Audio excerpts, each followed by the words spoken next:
Chapter 1496. In such a big wave, the members of the Sword Soldiers' army lived a fulfilling life. Because they were recognized, they started to integrate into the big group.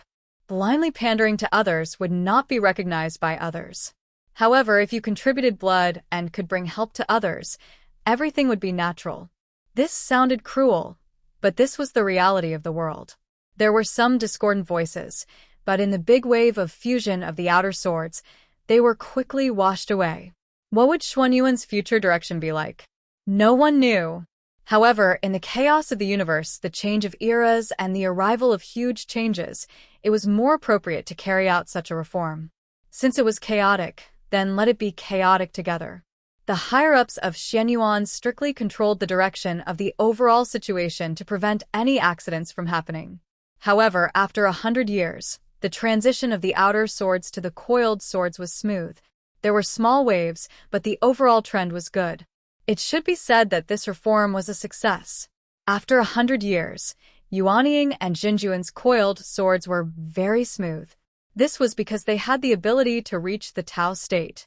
They were also the main force in the exploration of the new coiled sword technique after the appearance of the new coiled sword technique. All the outer swords and inner swords were taken out and tested equally to find the most compatible combination. This created a situation where ideas collided with each other. This was very meaningful for a sect. Honestly speaking, Xuanyuan had not seen such a gratifying situation for tens of thousands of years. No matter what the final result was, whether Xuanyuan's overall strength would increase or decrease, this process alone was a process of reconsolidation. It was worth it. Zhuji and Jin Dan's coiled swords were very frustrating. Zhuji and Jin Dan's coiled swords did not have the ability to reach the Tao state. Therefore, their chances of success in coiled swords were almost zero. Only the most talented cultivators in Jin Dan could achieve breakthroughs in coiled swords. The framework was slowly taking shape. For the huge group of outer swords under the Jin Dan realm, they would still mainly use the traditional outer sword techniques. However, now no one would endlessly throw resources into new sword embryos. Maintaining a few flying swords was their first choice. This was because in the end, the only thing that could allow them to coiled swords was the one that was most compatible with them. The reason why the inner swords were so powerful was because they had only focused on one sword pill their entire lives. Now, the outer swords were also making great strides in this direction. The inheritances of external swords hadn't died out, but they were restricted to the middle and lower levels. Among the group of great cultivators, they were all internal swords of the same color. All of this was driven by someone who was not in the mountain gate. Although he had never said anything about it, he had changed the entire structure of Xuanyuan for tens of thousands of years with actions and facts. From discovering the orthodoxy of the coiling sword in the blue sky and reporting it to the sect, to leading the 300 coiling sword swordsmen back to the dome, he had said nothing, but he had said everything. Low and middle-level cultivators might not understand where this change came from, but among the Yuanying cultivators and above, there was no one who did not know the source of all this. One person had changed an entire sword faction. As a foundation establishment cultivator, this person had overturned the 10,000-year-old tradition of Xuanyuan's external sword momentum being weak. Jiuling Jun was willing to make an exception for this person. The Heaven's Eye system was willing to run errands for this person. This person was equally matched with the Crow ancestor in the sword Dao steel. When all these pieces of information were combined together, they would be endlessly imaginative. Was there going to be another epic-making figure in Xuanyuan? It was a little unbelievable, but all of this development was clearly transmitting a message. If they still couldn't understand this point, then the thousands of years of cultivation of the Yang spirit and primordial spirit would have been wasted. Just like the Crow ancestor, this person was always outside and didn't return home. But everything he did had a deep impact on the entire Xuanyuan. Once, in an internal high-level meeting, those who attended were all perfected cultivators and specially invited Yuanying cultivators, including dozens of perfected cultivators from the Sword Soldiers' army. During the meeting, Guandu unintentionally asked a question. "Little E, you've been with him for many years. The shortest is over 100 years, and the longest is over 100 years. Then, have you ever asked him what kind of sword faction should be in his mind?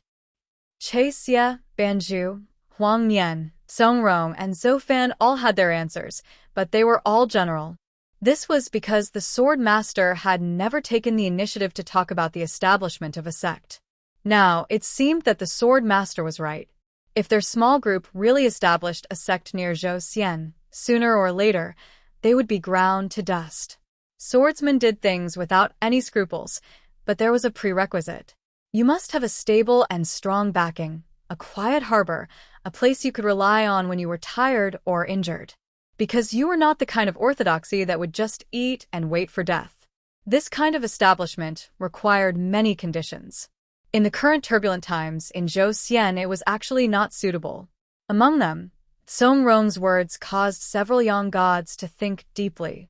Song Rong said, "The sword master once talked about it by chance." In his mind, the sword vein should be such a place. There should be no distinction between the inner and outer swords, no distinction between the sword pill and the flying sword, and no distinction between being inferior if you can't get the sword pill. This sentence made several young gods think for a long time. The meaning behind it was profound and moved people. 20 years ago, 80 years after the end of the war, when the coiling sword orthodoxy began to get on the right track and everything was developing in a good direction, the 6 young gods of Xianyuan unanimously made a bold decision that was not within their authority: the inner and outer sword meridians. From then on, there would no longer be an independent chaotic thunder hall, nor would there be an independent sword chi soaring tower. These 2 places would only exist as traces of history and would no longer be crowned with a brand new name. They would once again return to the jurisdiction of the sect master. At this point, Fan Lu and Bo Xie Lu no longer set restrictions on the swordsman. Xianyuan as a whole, at least in terms of structure, was reunited. This was a decision that challenged authority, history, and the future. For the 6 young gods, they were under a lot of pressure. The voices of opposition had never stopped, but they still insisted. They had to change, because the future changes in the universe required a strong swordsman army. Instead of wasting precious time on the endless wrangling of the internal affairs, this was their historical responsibility.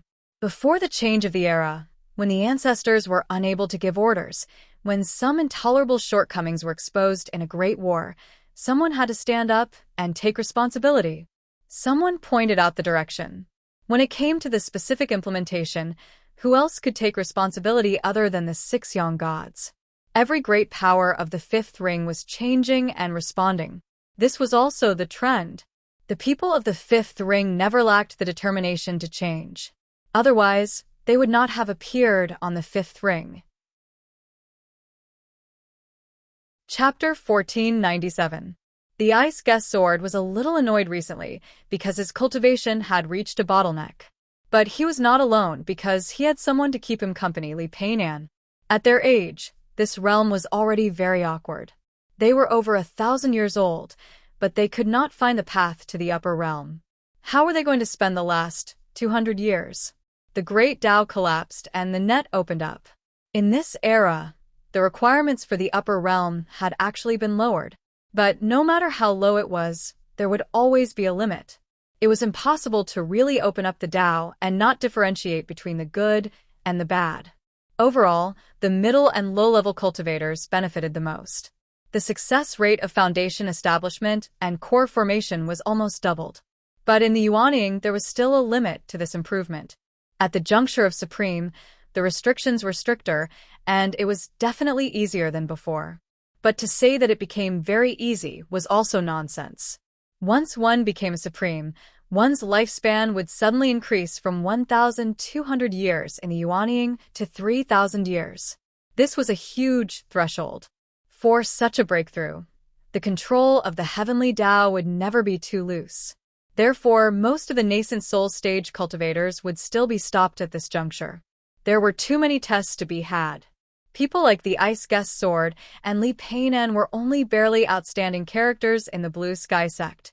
Once they reached the Dome of the 5 Rings, which was a great melting pot of geniuses, How could they appear again? Not being able to reach the upper realm was normal for them. If they were lucky enough to succeed, it would be a great stroke of luck. The heavenly Tao would not let them go just because they knew Lu Xiaoyi. These were two different things. Even someone as outstanding as Yan Bo still fell at this juncture. In terms of aptitude, they were far from being comparable to Yan Bo. This was the problem that they were facing. Among the three sheikhs in Qingkong, only Huang Xiaoya had the most hope. She was also in seclusion at the dome. She heard from a familiar senior that there was a great chance. Only the two of them were left here, sharing the same fate. In these few decades, the two of them also actively participated in many sect activities. In the test of blood and fire, they gradually grew into two true Xianyuan swordsmen. But this did not mean that the heavenly Tao would open up a gap because of this. There were many factors that determined whether one could reach the upper realm or not. The problem with the two of them was that they had the mental state and the comprehension, but they always felt that they didn't have enough accumulation. This was actually the result of their leisurely time in clear sky. He would not go so far as to drink alone, but Iceman's sword was already considering whether he should return to Azure Sky. If he was destined to achieve nothing, he would rather spend his last moments guarding his hometown. There were too many memories in that place, and he could not forget them. He wanted to pull Li Peinan back with him so that they could be companions. They had been companions for hundreds of years. It seemed that it would be difficult to separate them again. Moreover, he felt that he could always turn misfortunes into blessings and calamities into auspiciousness. Apart from being able to pass on misfortune to others, it was also very important to have someone who could endure it by his side. For him, was there anyone more suitable than young Masterly for the body of transmigration? But this guy didn't seem to want to go back. He didn't know what he was thinking. Staying here, was it only because he said that his life was in his own hands and not in the hands of God? This day, Iceman's sword was still practicing in the cave residence. Although the hope was slim, as a cultivator of the Yuanying class, he would not give up just because the hope was small. This was the most basic quality of a cultivator. But now he was also very clear that with his progress, the possibility of reaching the upper realm in his lifetime was not big. This was the most intuitive understanding of his own body. Outside the cave residence, someone landed on the ground. Without saying anything, he lifted his foot and barged in. And he purposely stepped on the eye of the array. He did not push to enter the door, but directly kicked it. Except for one person on the dome, there was no one else who could do this. Li Peinan walked into the cave residence impatiently. Don't pretend here. Even if you hold it in for 1,000 years, you won't be able to do anything. Pack up, we're going back to Azure Sky, immediately. Iceman's sword immediately switched from sitting cross-legged state and jumped up. Senior brother, have you thought it through? Like I said, what's wrong with going back to Azure Sky? We can still make it in time to meet some old friends, reminisce about the old days, drink wine, do some gardening, write some calligraphy, and tell the younger generation about our countless experiences over the years. Isn't that good? His mouth was rambling, but he reacted quickly. That's not right. How can it be so fast? We have to transfer the request and wait for approval. Even if we find someone to make an exception, it won't be approved without a few years. Packing up, senior brother. Are you out of your mind? Li Peinan was impatient. Hurry up. Tomorrow the ferry will depart. You and I are both on the list. Please transfer. This is a mission. You can't not go back even if you don't want to. Iceman's sword's eyes lit up. Senior brother, is Azure Sky going to war again? Good. We can go back and guard our hometown. You said that we are all on the list. Then how many brothers will go back this time? Who will lead the team? Is it easy to talk to them? Should we prepare some gifts in advance and pay them a visit at night? After the war, we won't come back. Then it will be easier for us to open our mouths. Li Peinan looked at him. This guy might look a little silly, but fortune favors fools. It's not a war, but a specialized training trip. This time, there are a total of 300 Yuanying perfected monarchs traveling together. Iceman's sword was even more confused, but he knew something was going to happen. He hurriedly took out the immortal wine he had stashed away, poured a cup for senior brother, and waited on him. Li Peinon's eyes were smiling, not because of the wine, but because he was happy. According to the news from Azure Sky, the Grandpa Big Tree in Zhuozhou has been transferred, and a new connate spiritual treasure has arrived. I heard it's called the Swan and I treasure ship. I can't find out the exact reason, but I heard that the Grandpa Swan and I is closer to my Xianyuan than the Big Tree. Therefore, the sect has ordered that all those in the late stage of yuanying who are not sure of their upper realm, and those who are struggling in the perfected monarch realm, must return to Zhuozhou and cultivate inside the treasure ship. I heard that it's very beneficial for cultivators who are trying to break through to the next realm, especially for those like us who have comprehended and have a state of mind, but are lacking in foundation. It's especially targeted. That's why I said, you're lucky. You found a way out when you were about to die. Isn't that wonderful? Iceman's sword was still a little confused. The Grandpa Big Tree has left? I haven't been in there yet. But this is really good news, killing 2 birds with 1 stone. When we go back this time, will Sister Yadu and the rest go back with us? Li Peinon shook his head. Those who have the ability have to work hard. This is the tradition of my Xianyuan. Only people like you and me who don't work hard will rely on the power of the treasure ship. The higher-ups have said that such opportunities are rare because our Xianyuan has an agreement with the treasure ship. We can't allow the cultivators below to take shortcuts. It's only because the universe is in chaos and the epic is changing, or else the sect will definitely not agree to such a thing. Why? You still have the heart to struggle to break through to the upper realm. Iceman's sword shook his head. I know my limits. I won't pretend to be a wolf. Chapter 1498. Lu Xiaoyi was in the void, and the beast tide behind him was getting bigger and bigger. Among all the cultivation creatures in the universe, void beasts were the ones with the lowest intelligence. Only they could form such an inexplicable beast tide.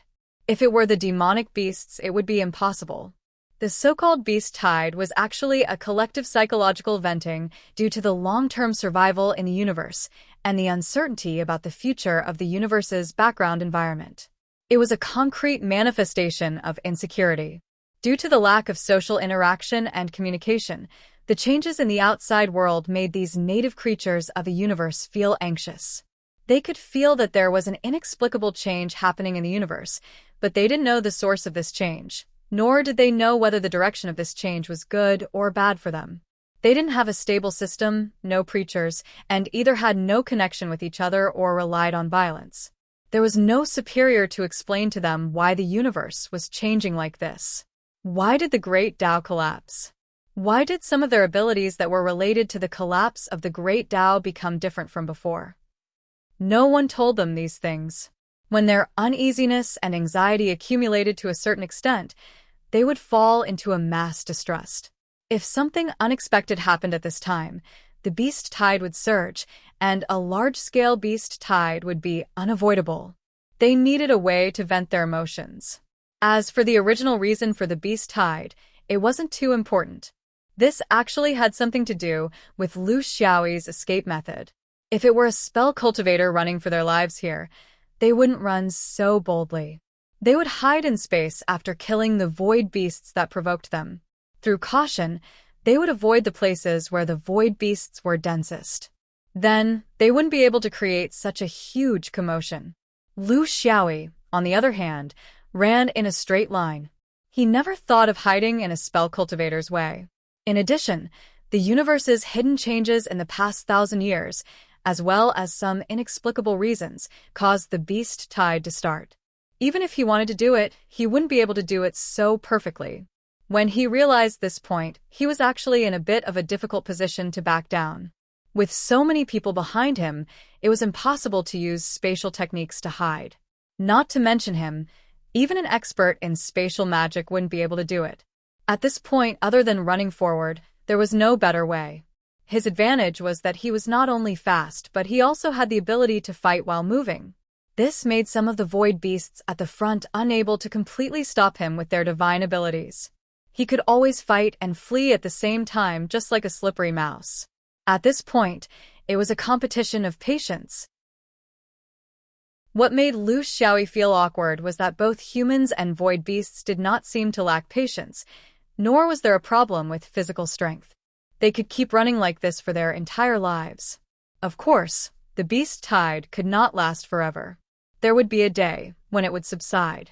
It depended on when these less intelligent species could get rid of the violence and fear in their hearts. Lu Xiaoyi actually had another method to weaken the beast tide. For example, sky drilling. He originally wanted to do this, but a novel idea made him give up on the celestial phenomenon. He felt that in this vast starry sky, there was actually something more worth exploring than the celestial phenomenon. For example, the human domain, the Hengi domain. In this domain, dozens of universes of various sizes were entangled together. They were roughly divided into the Hengi domain, the human domain, the beast territory, and the void beasts territory. The space was somewhat intertwined, and those who were not residents of this domain would not be able to distinguish it clearly. They could only vaguely see it. Lu Xiaoyi didn't know the exact location of Hengi realm, but he had a detailed star map from Bohal's Spoils of War. The map clearly marked out the location of Hengi realm. Relatively speaking, the beast territory was still relatively far from the Hengi domain, but the void beast territory was very close. It was so close that from his current position, it seemed like it would only take him 3 years. The distance of 3 years seemed unreachable when one's cultivation level was low. It was like a long journey. However, if he wanted to travel for 1,000 years, then the delay of a few years was nothing more than a small interlude. It was not worth mentioning. He did not want to go to the Hengi domain now, but if there was such an opportunity now and such a huge momentum, why not? The only thing he needed to consider was whether the beast tide could last for another 3 years. If they left the void beasts territory, would they still be able to be as unrestrained as they were now? He could give it a try. If the void beasts did not follow him after entering the human domain, then even if he successfully escaped, he would not foolishly charge forward again.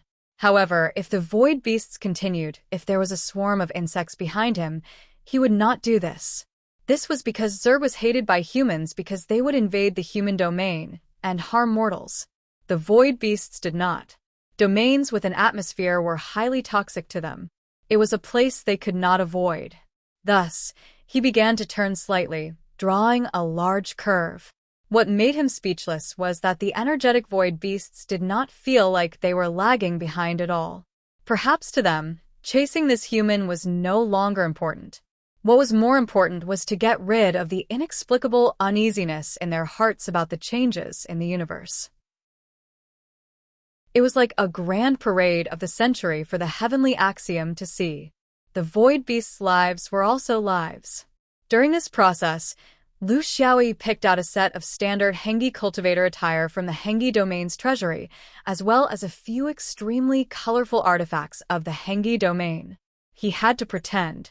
He could be chased by the void beasts, but he could not be chased by the people of Hengi domain like this.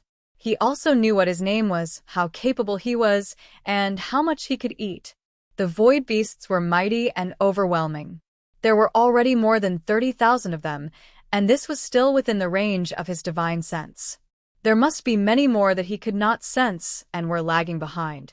Such a large number was enough to make the people of Hengi domain suffer. This was a completely random prank. The key to success or failure was after leaving the void beast territory and entering the human domain. If a large number of void beasts were lost during this process, then it meant that the plan was not feasible. It couldn't be that the void beasts had all run away, and Lu Xiaoyi was the only one left to dive in like a fool, right? Because the boundaries of the space were very blurry, he could only confirm that the void beasts were still standing strong after flying for a few months. On the contrary, because they were in an unfamiliar domain, the void beasts rarely fell behind. This was because they were also afraid of being ganged up on. Following closely behind the main group was the only thing they could do. Lu Xiaoyi spread out his divine sense. There was already an unfamiliar fluctuation of spiritual vigor in front of him. This was already within the sphere of influence of the Hengi domain. Since the guest had arrived, the host could not possibly hide forever, right? Void beasts are attacking. Void beasts are attacking. Senior brother in front, please send an urgent message. I am Xiaoba Xian, and I swear to live and die with Hengi Domain. Chapter 1499. Actually, there was no need for him to do anything unnecessary. With such a huge group of void beasts approaching, the warning system of the Hung River realm would naturally send a message to the realm. Before the main force arrived, the cultivators of the Hung River realm who were active in this area were also spontaneously gathering. Protecting the realm was the basic responsibility of any realm cultivator. There was no need for anyone to teach them this. Of course, they wouldn't forcefully resist before the human cultivators had completely gathered, but they would definitely hold them back from the periphery and wait for an opportunity. If there were void beasts flying loosely, they would definitely go up and kill a few to vent their anger. In this kind of environment, it was the best chance for Lu Xiaoyi to escape, but he wasn't sure if the void beasts would still aim in the direction of the Hung River realm if he really ran away. In the eyes of the other cultivators of the Hung River realm, this unfamiliar senior brother's performance was very brave. Flying alone in front, wanting to use his own strength to resist the beast tide, but he had the heart to kill the enemy. He was powerless to reverse the situation. Clearly, this brave person of the Hung River realm already had his magic power depleted and couldn't launch any effective attacks, but he still persevered, not caring about the treasures in his hands, still relying on the power of the exploding treasures to cause damage to the void beasts behind him. Of course, they didn't know that it wasn't that this guy's magic power was depleted, but that he didn't dare to make a move, because once he made a move, he would be exposed. As for the exploding treasures, they weren't his treasures. Why would he feel heartache? A cultivator of the Hung River realm shouted, "Fly this way. Your direction is wrong. It's too close to the realm." Lu Xiaoyi didn't refuse, because he knew what it meant to go too far. If he really lured the beast tide to the Hung River realm, it might not really cause any harm to this realm, but he would probably have to start another round of escape. Knowing when to stop and when to stop was the only way for a cultivator to survive. Thus, he turned towards the direction of the cultivator who shouted, but under the pressure of the huge group of void beasts behind him, how could it be easy to quickly turn? If the angle of the turn was too big, it would be very easy for the beast tide to crash into him from behind, so he could only deviate bit by bit. It had to be said that the Hung River cultivators who were assisting outside did their best. They also knew that it was very inappropriate to let the void beast tide directly crash into the Hung River realm. Thus, they used attacks from the side to restrain and draw aggro, hoping to divert the beast tide's direction. Working together, Lu Xiaoyi was finally no longer the main target of the void beasts. More and more Hung River cultivators joined them. Among them, there was no lack of truly brave ones. It could also be said that the rash ones were swept into the beast tide. That was the place where they couldn't be any more dead. Lu Xiaoyi kept a low profile and slowly withdrew from the front line. He knew that he had to leave. Amidst the chaos, the beast tide went berserk, and the spirit vigor was incomparably chaotic. Furthermore, there were no Hung River tier cultivators appearing for the time being, so he could still pass them off as genuine. But if he really did establish some order, with the Hung River Great Cultivator coordinating the rules, his clumsy disguise wouldn't be able to fool anyone. The people of Hung River Tier were very scheming. This point could be seen from Bowazo's invasion alone, Curry's courageous retreat, and even the Hung River realm's faint core role in this space war. It could be seen that this realm was difficult to deal with. He couldn't let his guard down just because things were going smoothly for him. It would cost him his life. He had already completely retreated from the direction of the void beast tide. As for how much trouble these impulsive fellows would cause, that wasn't something he should consider. In this beast tide incident, what he focused on was the reaction of this realm, the spirit of the cultivators, the spirit of the individuals, and the cohesiveness of the group. They were able to gather a considerable amount of power so quickly in a place that was less than half a year away from the Hung River realm. When he retreated, there were already over 100 people. This was enough to show that this was a realm that spread outwards and outwards. They were very united. While restraining the beast tide, there were also a few cultivators who didn't hesitate to put themselves in danger. They didn't do it to save Lu Xiaoyi, but for the absolute safety of the realm. In the end, these cultivators didn't manage to escape. But before they died, they were calm and composed, as if they were about to go to a paradise. This kind of orthodoxy was very scary. These were only the scattered cultivators floating around the periphery of the Hung River. When the true core cultivators of the Hung River realm arrived, it was obvious what would happen. He retreated further and further. Finally, he found a chance to escape from the darkness without attracting attention. Then, he left at full speed. Not long after, a ball of incomparably dazzling light suddenly exploded behind him. It was like a star erupting, illuminating a large area of the sky. This was the power of a peak yang spirit. Even though he was so far away, he seemed to be able to feel the heat coming from his back. This was 1,000,000 miles away, right in the center of the void beast tide. The yang spirit of the Hung River realm had made a move. The speed at which it came was also beyond his expectations. Only a month had passed since he started to meet the cultivators of the Hung River realm. There was still less than half a year's distance from the Hung River realm.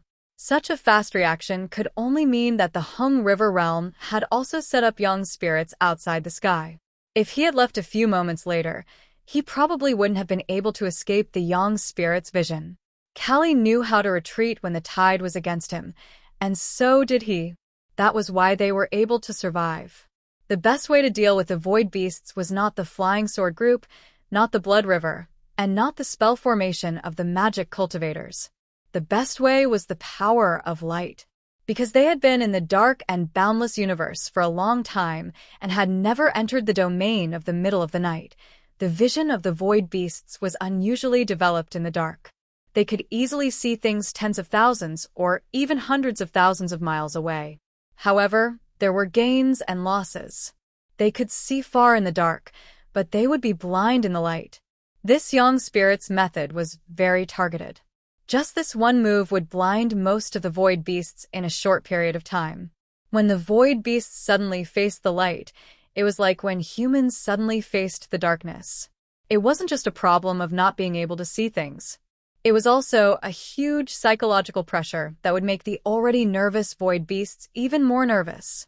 It made them feel danger, but they didn't know where the danger came from.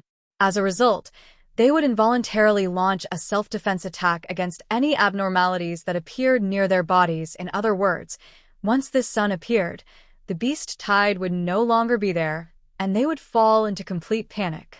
Without a consistent direction, they would be meat on the chopping board of human cultivators.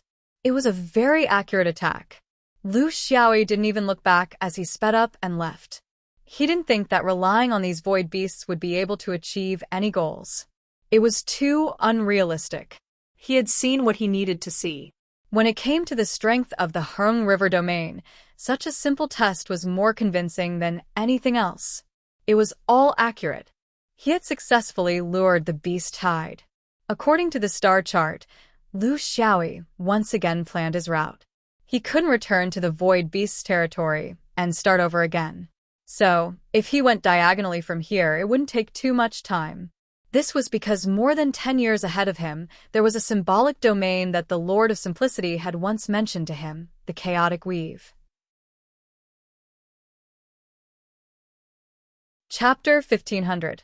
After flying for a few years, he had completely left the Hung River realm's airspace and entered a new barren space. 10 more kilometers ahead was the Chaos Weave. The Chaos Weave was not a single realm. It meant that there were many small and medium-sized realms in this space. Because they were relatively close to each other, everyone was mixed together. It was very difficult to have the strict standards of the cultivation world to divide realms. It was very vague. Because there was no heaven and earth great membrane, it was common for them to fight and attack each other for various reasons. Because they were too small and remote, their conflicts did not affect the overall situation, so no one paid attention to them. After tens of thousands of years, it had become a way of survival for them. It had become a habit, and no one would find it strange. This realm could be said to be Lu Xiaoyi's landmark in the main world. When he arrived here, it proved that he had not been on the wrong path for the past 50 years, and was on the right path. In this space, there were very few astronomical phenomena, which was in accordance with the laws of the universe. In the airspace with frequent astronomical phenomena, because it was too cold and too hot, it was not suitable for humans to live in. Naturally, there would not be any decent cultivation civilization. Lu Xiaoyi did not think about anything else. He sat on his floating raft and cultivated while studying the Hung River realm's orthodoxy. He had a premonition that he would have to deal with this orthodoxy again in the future, and it would not be a pleasant one. His prediction was not very accurate, because the exchange came much faster than he had imagined. On the side of the floating raft, there was a faint fluctuation of spiritual vigor. This made him, who had been bored for a long time, a little interested. He was not traveling like this purely for the sake of traveling, so he did not mind poking his nose into other people's business and watching the fun. This was human nature, and he was no exception. Traveling through the universe was too lonely, so he had to find some entertainment for himself. There were very few astronomical phenomena here. Although he could not find the truth in the astronomical phenomena, he could find it in people. He removed the floating raft and moved forward. Not long after, he found the scene of a fight. More than 10 cultivators were mixed together and fighting very fiercely. The center of the battle was on the left and right sides of a medium-sized floating raft. On one side, there were 9 cultivators with various Taoist doctrines. Among them, there were 2 perfected monarchs, and the rest were Yuanying cultivators. On the other side, there were 6 cultivators, but only 1 perfected monarch. Numbers could not determine the direction of the battle, because in the battle, the group of 9 people was somewhat embarrassed. They were actually suppressed by 6 people, and it seemed that they would not be able to hold on. Lu Xiaoyi did not step forward. Instead, he maintained his usual attitude and watched from afar. This was because in the universe, there were very few things that were purely right and wrong. It was a story that required 2 hands to clap. As an outsider, one would never be able to figure out the true inside story. Therefore, the best way to do things in the universe was to follow one's instincts. At the very least, one would be able to satisfy one's own mood. If one had to decide based on right and wrong, one would realize that one had made a mistake in the end. Wouldn't that be disgusting? What truly left him unmoved was that the 6 cultivators were clearly on the defensive side of the mid-sized floating raft, while the 9 cultivators of mixed orthodoxies were more like space pirates. This space was very chaotic. Lu Xiaoyi had already encountered a few groups of space pirates like this, so he had some understanding of them. In this cultivation world, no one was willing to be a real bandit. However, in the chaotic weave, there were frequent battles between realms. It was common for cultivators who had lost their foundation to wander outside. Some of them joined a new master, and some of them became space pirates to maintain their cultivation. It was their own choice. The reason why they did not help the mid-sized floating raft fight against the space pirates was because the orthodoxy of these 6 people was the Hung River cultivators.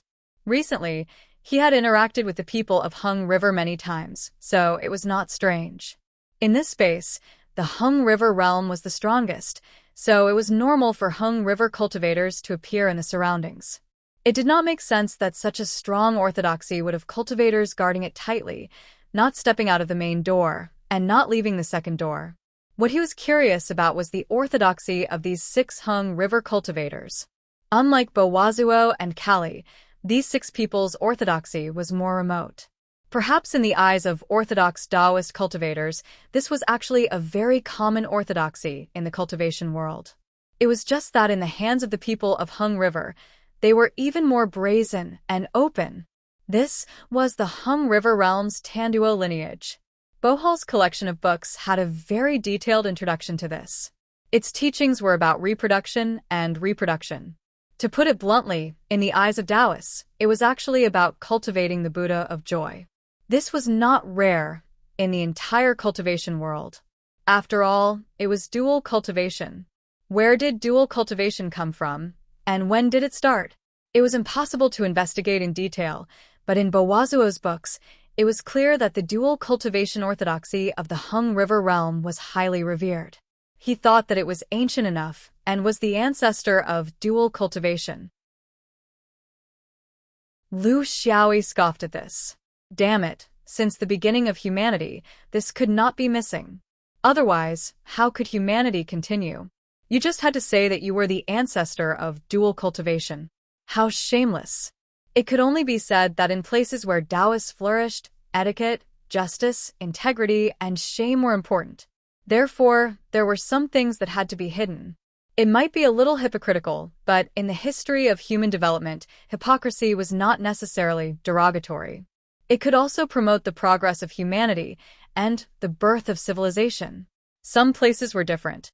Openly promoting this kind of instinct was another kind of thinking.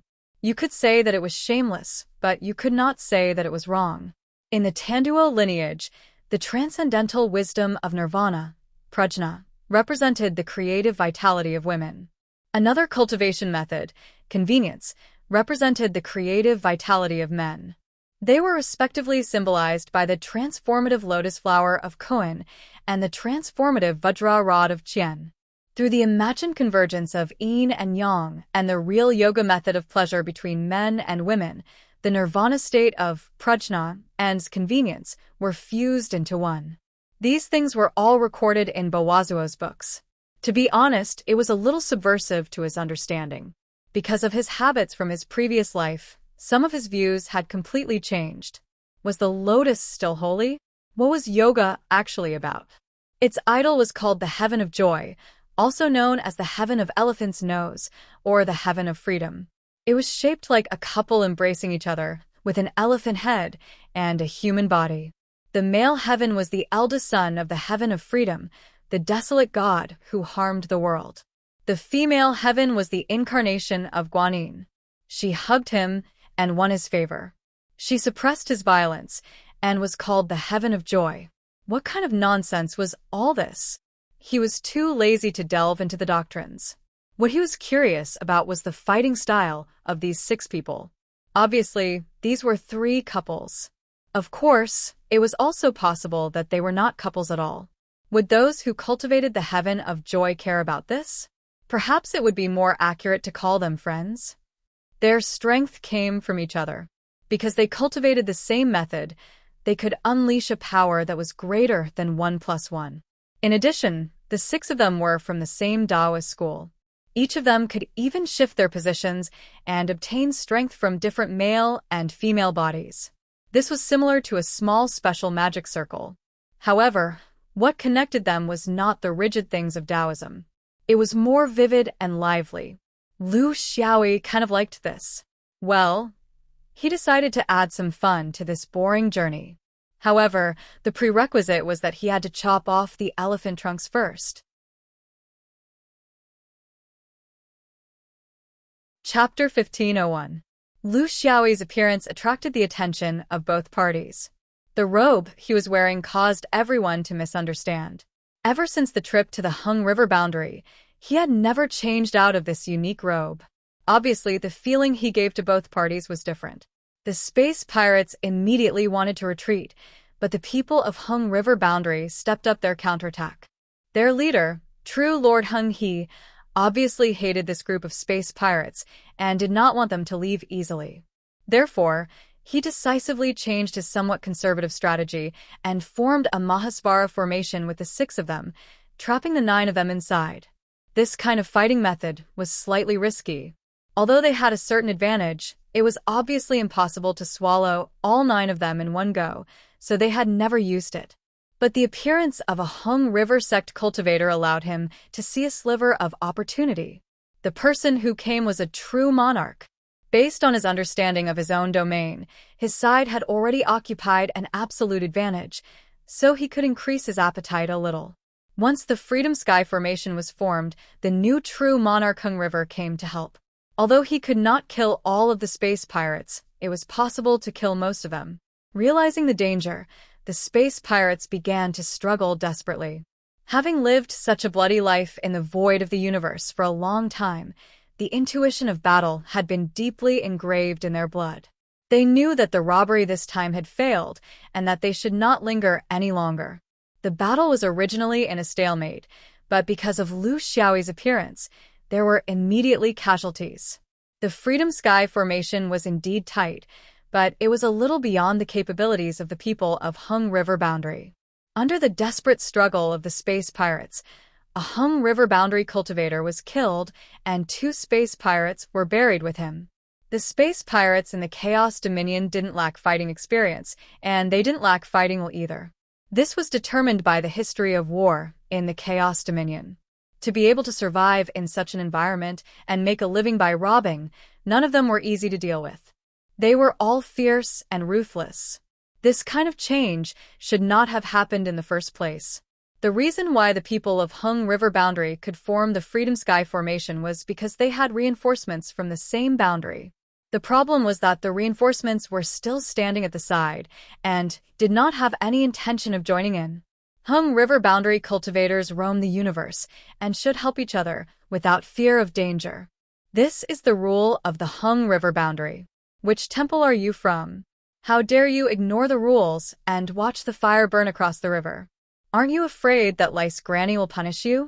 Lu Xiaoyi shrugged. I'm sorry. This set of clothes was picked up from the void, and it was just enough to cover the body. As for the lice woman you mentioned, I don't know her. Did he not like to bathe? Why is she called Lice Granny? He didn't want to rely on the disguise of these clothes to achieve any goals. It was one thing to be in the Hengdi sector, but now that he was in the void of the universe, a swordsman shouldn't be so wretched and sneaky. The moment Lu Xiao spoke, the mentality of both parties changed again. The remaining space pirates became even more desperate. They didn't want to run away for the time being. It wasn't entirely because of this unknown cultivator, as long as he didn't help the people of Hung River. In a specific battle, the 6 people of Hung River were the most difficult to deal with due to their teamwork. Now that one of them was dead, the overall attack and defense would be greatly reduced. To the space pirates who sought revenge for the smallest grievance, the opportunity now belonged to them. Hung River True Lord immediately realized that he had made a mistake in his judgment. He had treated the opponent or someone unrelated to him as a helper, and he had taken a risk in order to get a quick victory. Now that the consequences had appeared, the originally advantageous situation began to be balanced. Just from this stranger's words, he knew that this person was definitely not a cultivator of Hung River, because no cultivator of Hung River would be so disrespectful to Lice Granny. That was a serious crime. The problem now is not that reinforcements had arrived, but that this person should not join the other side. Therefore, he didn't dare to say too much. If he didn't know this person's background, he would make a mistake if he said too much. If he pushed this person into the other side's camp, that would be the real problem. Lu Xiaoyi didn't care about what the 2 parties thought. He just wanted to watch the show. Although the 5th ring was also a den of bandits, their methods were different from those of the Chaotic Weave. These people really didn't leave anyone alive. He had encountered them a few times after entering the space, and they weren't worth helping. Of course, the Hung River domain wasn't worth it either. There were still people on the medium-sized floating raft. But they didn't come out, which was very strange. The raft was full of goods, but who knew what was inside? In the cultivation world, some goods that were incompatible with space couldn't be stored in spatial storage rings. This was also why the 5th ring and the Clear Sky continent had to be connected by floating rafts. It wasn't as simple as a few cultivators carrying a full hand of storage rings. There was always something special about natural treasures. The battle became even more intense. The Hung River domain's unrestrained sky formation had been broken, but now the space pirates no longer thought about how to leave. Instead, they became even more courageous. This wasn't the normal way of doing things. For any raiding group, they had to consider their own costs. If they lost their precious manpower just to snatch a ticket, the gains would not make up for the losses. Either there was an old grudge, or they had their eyes on the goods on the floating raft. He didn't care about these things. He only cared about how to wrap things up after both sides suffered losses. His goal was clear. He wanted to understand more about the Hung River domain. Bowazo's book collection could only provide a partial perspective, and he didn't dare to go to the Hung River domain. Then, getting 2 living people from the Hung River domain to ask around would be very attractive. This was something he hadn't thought of before coming here. Now that he had such an opportunity, and it was to cultivate the elephant trunk god, this discussion could be very in-depth. It was very important to find a way to intervene. He wanted to get some things, so he couldn't let others resist him too much. And he really wanted to kill a few of them. He was willing to try out the creativity of project. As for convenience, he would replace it with his own body. He was a reasonable person. The battle at the scene became white-hot. The space pirates thought that they had the advantage, but in the end, they made the same mistake as the Hung River domain.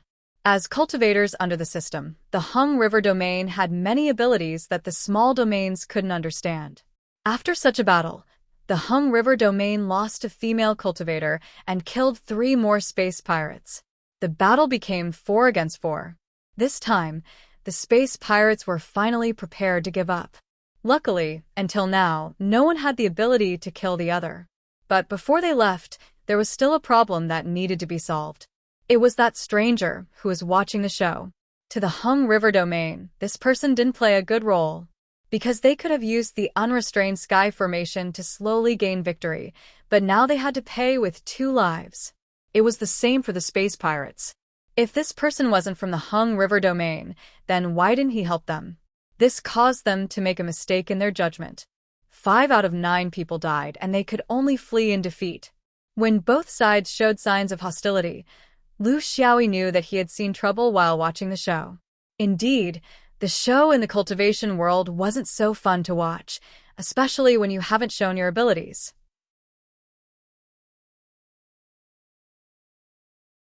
Chapter 1502. The Galactic Pirates were the first to attack. You're not from the chaotic borders. Where did this spy come from? Why don't you tell us the truth? The people of Hengdi River surrounded him from the other side. They wanted to know the reason. Where did you get this outfit? It has the unique symbol of the Swahili temple on it. How could you have picked it up out of nowhere? Tell us. Which senior martial brother did you harm to get his clothes and accessories? Lu Xiaoyi brought this upon himself. This was the price he had to pay for watching the show. Humans would not thank him for not attacking them. As long as he did not help them, he would be punished and killed. Especially when both sides had paid a heavy price and were in urgent need of an outlet. He was the best scapegoat. He slowly retreated and mocked. You're done fighting? You're shaking hands and making peace? You chose to keep the peace because the other side was difficult to deal with? You're talking tough, but it's just to cover up your fear of death. I hate people who only put on a show halfway through and write eunuchs. Although I'm also a freeloader, that's not a reason for you to be unprofessional.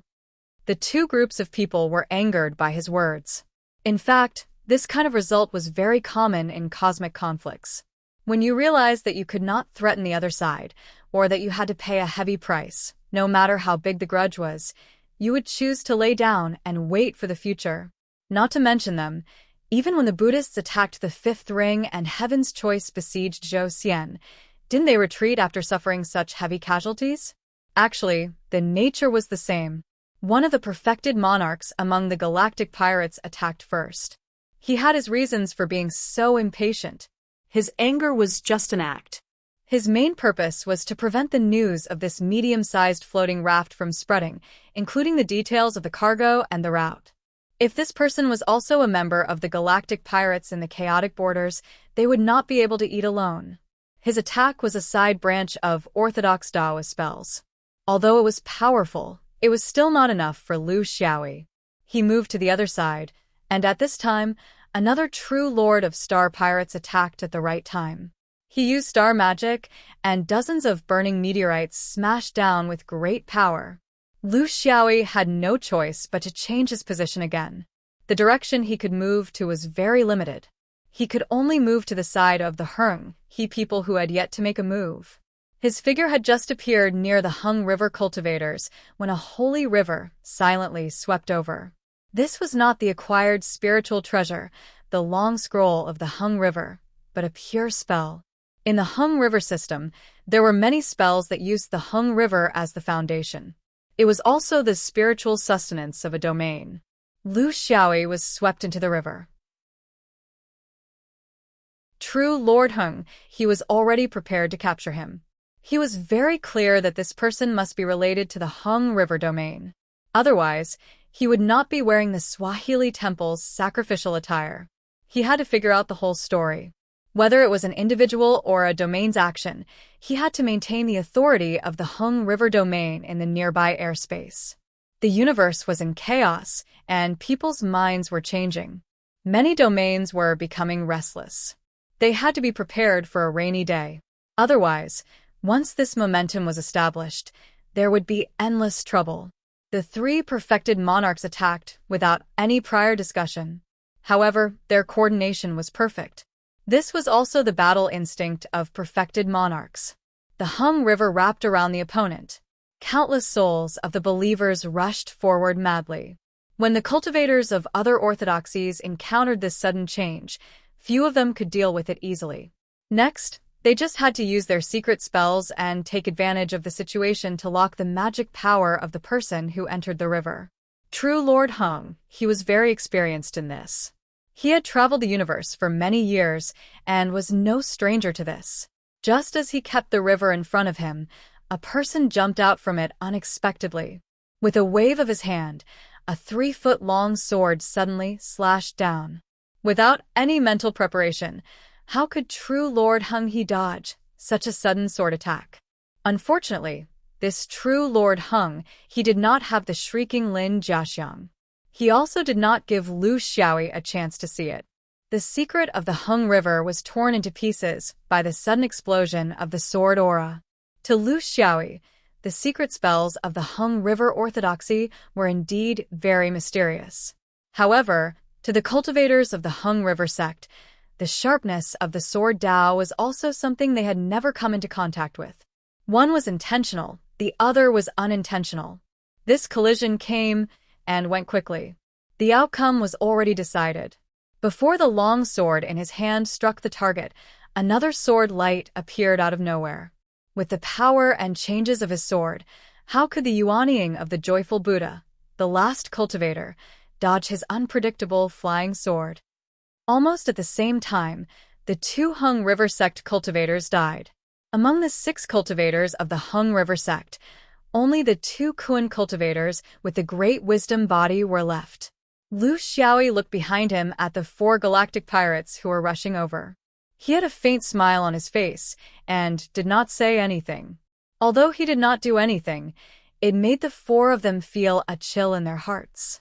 They had fought with true Lord Hung He for such a long time that they knew the true strength of the 6 people. It could be said that the 6 cultivators of the Hung River sect were provoked by this person alone. Before the formation was formed, the 2 true lords and the 2 Yuanying were only barely able to resist him. His strength was high, and he was also a first-class expert in the Hung River orthodoxy. He was also the person they were most afraid of. The reason why they did not want to be entangled with the people of Hung River sect was not so much that they did not have the advantage in numbers, but rather that it was the power of this true Lord Hung He. However, this kind of person only needed one sword attack in the hands of an unfamiliar cultivator. This was a swordsman, the most eye-catching orthodoxy in the universe recently. Hearing about it was not as good as seeing it in person, but seeing it in person was far better than hearing about it. There was no sword vein orthodoxy in the chaotic dominion, so this must be a foreign traveler, and not one of their peers, a galactic pirate. The leader of the true lords was a little hesitant, but he still spoke. He was a little unwilling. Fellow Taoist, our attack just now was a little rash. We really did not know your background, so we did not care about morality. However, we have something to ask of you. I see that you are also a traveler passing by, and do not know the inside story of the chaotic dominion. I wonder if you can listen to us? Lu Xiaoyi did not bat an eyelid. Speak. There were 2 female disciples of the Mary Buddha behind him. They were native beauties of the Hung River sect. However, in the Hung River sect, women were always in a state of domination. They did not have the right to speak, and were just subordinates. When their other halves, the so-called main body of the elephant trunk, were killed, they were at a loss. The key was that they did not dare to run, because they could feel a faint killing intent targeting them. It was hanging above their heads and could fall at any time. With the example of their companions, they knew very well that they had no chance in front of this terrifying swordsman. The orthodoxy of the joyful Buddha was divided into primary and secondary. In Hung River, a place where male power reigned supreme, the division of abilities was also very obvious. Their main abilities were defense and support. Once they left their main body, it was as if they had lost their backbone, not only psychologically but also in terms of ability. In reality, they were subordinate tools in the Hung River sect's cultivation system.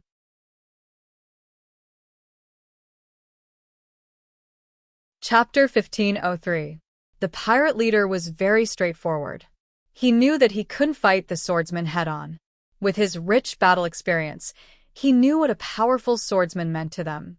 Thus, he slapped the top of his head and summoned his own spirit to swear an oath. "I don't dare lie to you.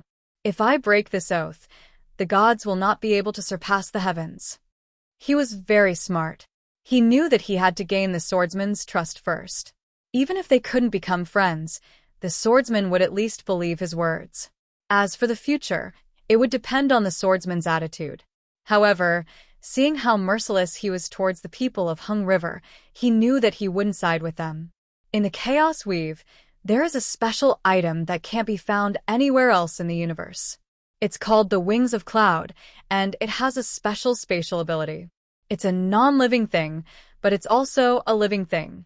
It's hidden in the void of the universe, but it can only be found in the Chaos Weave. It's very mysterious. Ordinary people can't see the Wings of Cloud. In the history of the Chaos Weave, everyone treated them as the guardian spirits of the Chaos Weave. They were auspicious items, and no one was willing to capture them, let alone use them to refine cultivation items. However, there are always people who don't care about history and the future of the Chaos Weave. They don't care about the common sense of the Chaos Weave, and they collude with the outside world to destroy the Chaos Weave's destiny. They willfully capture the Wings of Cloud and sell them to other worlds. That other world is the Hung River realm. They transport the most unique spices from the Hung River realm just so they can attract the Wings of Cloud in the Chaos Weave. Then they transport the Wings of Cloud back to the Hung River realm and reap huge profits. This doesn't conform to the ideals of the people of the Chaos Weave. We believe that if the swordsman disappeared from the Chaos Weave, it would be the end of the Chaos Weave. Although there is no basis for this, our ancestors have coexisted peacefully with the Wings of Cloud for tens of thousands of years, allowing us to realize this point. This is a gift from the heavens, and some of us are destroying it. That's why we're here. We're here to intercept every ship that's going to the Chaos Weave. These spices are also the best of the Hung River realm. They can't be placed in the space, or else the Wings of Cloud wouldn't be addicted to them. Lu Xiaoyi said casually, "So, you're not space pirates?" The true monarch bitterly nodded. No. "We don't belong to any sect." No sect dared to openly oppose the Hengdi realm because they were too powerful. Moreover, they had allies in the Chaos Weave. We're all organized by the forces of different realms. We're disguised as space pirates and patrolling this area, hoping to find floating rafts transporting spices. Here, not only do we have to fight the people of Hung River Realm, but we also have to fight the space pirates and the agents of Hung River Realm in the Chaos Weave. Our brothers have been out for decades, and not many of them have been able to return safely. However, we have never lacked manpower, because every true chaotic border dweller understands the significance of doing so. Lu Xiaoyi was noncommittal. Where there was oppression, there would be resistance. This was the same principle in the cultivation world. However, there were many ways to resist, and this method of cutting off the source of the spice was undoubtedly the most clumsy one. He didn't want to care about these things. To be honest, he didn't have the ability to do so. Any realm with humans would have similar methods of oppression. However, the existence of the Hengdi realm made it a little more special for him. 5 rings meant that they weren't bullying. They were even more unscrupulous. However, he didn't mind letting these people go. After all, they were a group of respectable people who were doing this for their home. Things like this would never be solved unless the root of the problem was eliminated. These fake space pirates didn't tell him their names, and neither did Lu Xiaoyi. They still lacked the most basic level of trust. Lu Xiaoyi didn't need this kind of trust because trust needed time to ferment. How long could he stay here? If he didn't have time to settle down, the end result of interacting with these people would be the people of Hung River Realm. As a swordsman, he had caused a lot of trouble for the Hengi realm recently. He had ruined the business of the beast territory and even pulled the beast tide over. These things couldn't be hidden from cultivators with great abilities, especially this mysterious Hengi orthodoxy. He didn't beat around the bush. The right and wrong of your chaotic weave have nothing to do with me. However, I can let you take what's on this floating raft. It's also a reward for the deaths of these people. However, you must leave these people behind. I have other uses for them. The cultivators from the chaotic weave were overjoyed.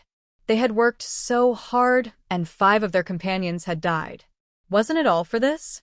They thought that it was impossible and that they couldn't afford to buy these spices. However, they didn't expect the situation to turn around, and they would see the light at the end of the tunnel.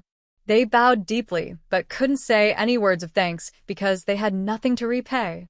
The 4 of them rushed towards the floating raft. Although the 2 female bodhisattvas were anxious, they didn't dare to move an inch. This terrifying swordsman's murderous intent clearly told them that if they moved, they would die. Although they were Buddhists, they obviously hadn't cultivated to the point where they were willing to die. This was also the result of too much male power in the Hengi realm. There was another person on the raft who also had the cultivation of a perfected lord. However, the strange thing was that he didn't come out during the battle. The people of Hengi realm either died or surrendered, but he didn't move at all. Who knew what he was planning? These troubles could be left to the 4 of them. His spoils of war were these 2 bodhisattvas of joy. They had enchanting figures and were extremely charming. It was just that their skin was slightly dark. The universe was boundless, and there were few people. Since it was urgent, he had to make do with them. It wasn't good to ask for too much. The 4 cultivators from the chaotic weave entered the floating raft and searched the entire cabin thoroughly. They didn't take any other necessities or valuables. They only took out all the spices. These spices could be placed in spatial storage rings and other similar storage spaces. It wouldn't hinder people from using them. Instead, it would retain the fragrance for a longer time due to the enclosed environment. However, this was only for humans. For fairies like the wings of cloud and sky, because they were the spirits of space, they were especially sensitive to space. As long as the spices were placed in a storage space of different dimensions, they would be able to feel it when they were taken out. Hence, they would lose the attraction of the spices. The 4 of them were very upright. They took out hundreds of thousands of kilograms of spices and didn't take them away. Instead, they burned them in the air. In fact, they only needed to place these spices into the spatial storage rings and then take them out to achieve the effect of the spices. They went through so much trouble to let Lu Xiaoyi understand that what they said was true and that they were really here for these spices. They weren't lying. Under the cultivator's true fire, the spices were burned to ashes, leaving only a strong fragrance in the air. Lu Xiaoyi wasn't used to it. He didn't like this kind of smell. He preferred the elegance of jasmine flowers. This was a different choice from different orthodoxies. There wasn't any difference in quality.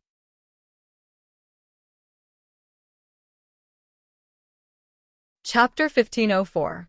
After the 4 cultivators finished burning the incense, the leader came to Lu Xiaoyi and bowed again. I'm Jiang Sheng from the Brownstone Realm. Thank you for your help. If you need anything when you pass by the Brownstone Realm, just ask. He didn't wait for Lu Xiaoyi to say his name, and was about to leave when he remembered something. We won't tell anyone about this. After all, it's dangerous for us. Please don't worry. Also, there's a woman on the floating raft. She's from the biggest realm in the Chaos Border, the Blue Pickle Realm. She went to Hung River as a hostage and came back to visit her family. This woman's background is a bit Well, the Blue Pickle Realm is Hung River's most important ally in the Chaos border. That's why there's such a marriage. We didn't show our faces, so we're not afraid of her finding out. But if you travel with them, you have to be careful. These 3 women are very dangerous. You're traveling alone and unfamiliar with this place. Don't be confused. After Jiang Sheng finished speaking, he did not linger and left with his companions. However, the meaning behind his words was clear. Among the 3 women, the 2 were fond of the Buddha and the Bodhisattva, so they must have held a grudge and were looking for an opportunity to take revenge. However, the woman on the raft was not simple either. Although she was from the chaotic border, she wore the same pants as the Hengi boundary and was married to the Hengi boundary.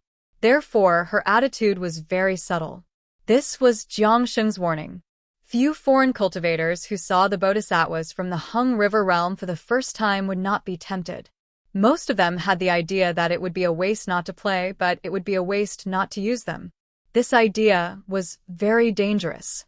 There was no need to say too much between supremes. No one climbed all the way up by luck, especially such a powerful swordsman. So, with a little reminder, they should know what to do. Lu Xiaoyi didn't seem to hear and flew toward the floating raft. The 2 bodhisattvas followed obediently. Because of the murderous intent, they didn't relax at all. Entering the floating raft, a white-clothed female cultivator sat quietly with her legs crossed. She had the appearance of a fairy and was in line with Taoist aesthetics. But it seemed that this kind of woman couldn't enter the eyes of the people of Hung River Realm. This was a clash between 2 vastly different orthodoxies, not only in terms of cultivation techniques, but also in all aspects of life. It was a pity that such a good girl had married into a place like the Hengi realm. "How should I address you?" Lu Xiaoyi asked casually. This woman was troublesome. His original targets were only the 2 female bodhisattvas, which were easy to kill and easy to abandon. However, with the addition of this woman, it would be awkward. Moreover, he could not figure out what this woman was thinking. Was she an enemy or a friend? In the blue turquoise world, I am Bai Hua. In the Hung River, I am the Naga Saintess. Lu Xiaoyi didn't think much of it. The Saintess of Hung River? That's it, isn't it? In fact, everyone was very clear in their hearts. I killed your husband's family. Destroy your goods. What do you think?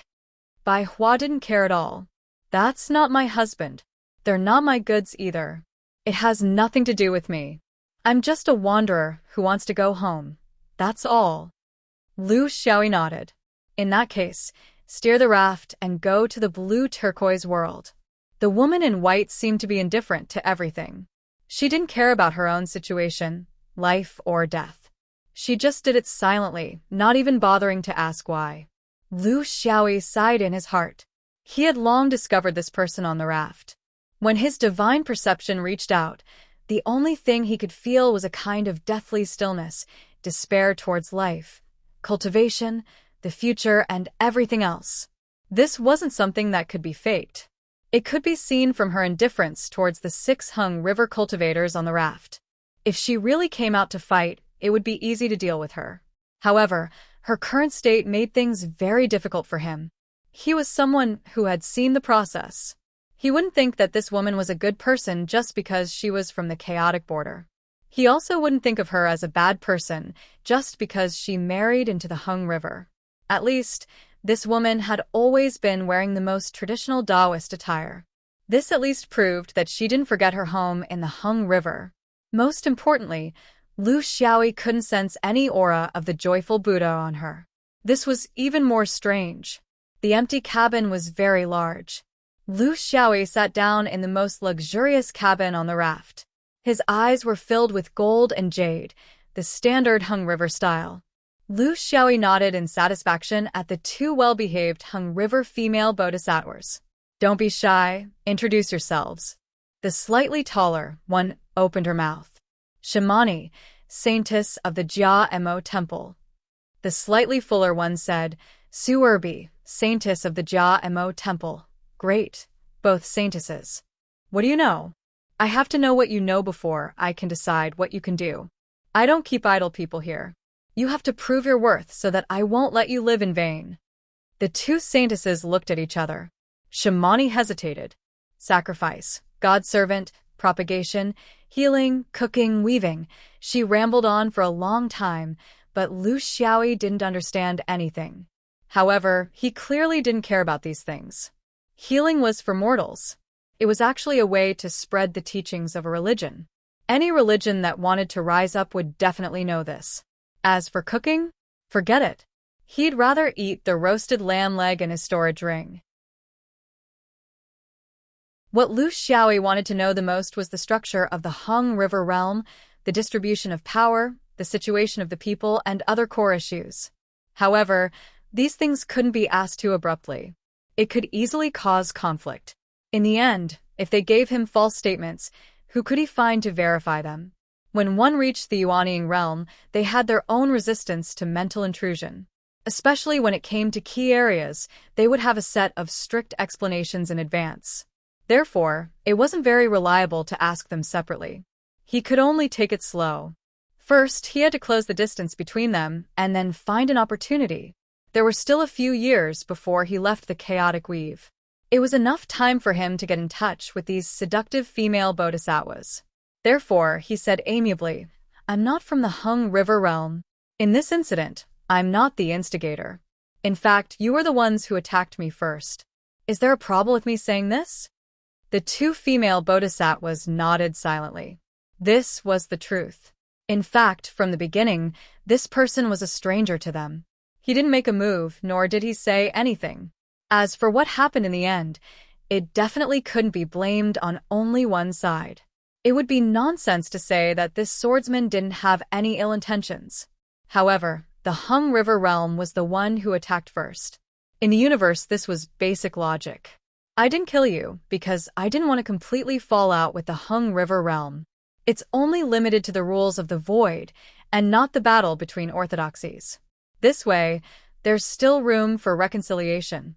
However, this doesn't mean that you can do whatever you want. If you want to regain your freedom, you'll have to pay the price. I have a bad temper and tend to overreact. If your actions make me feel threatened, I'm afraid I won't be able to control my flying sword. You too must be mentally prepared for this.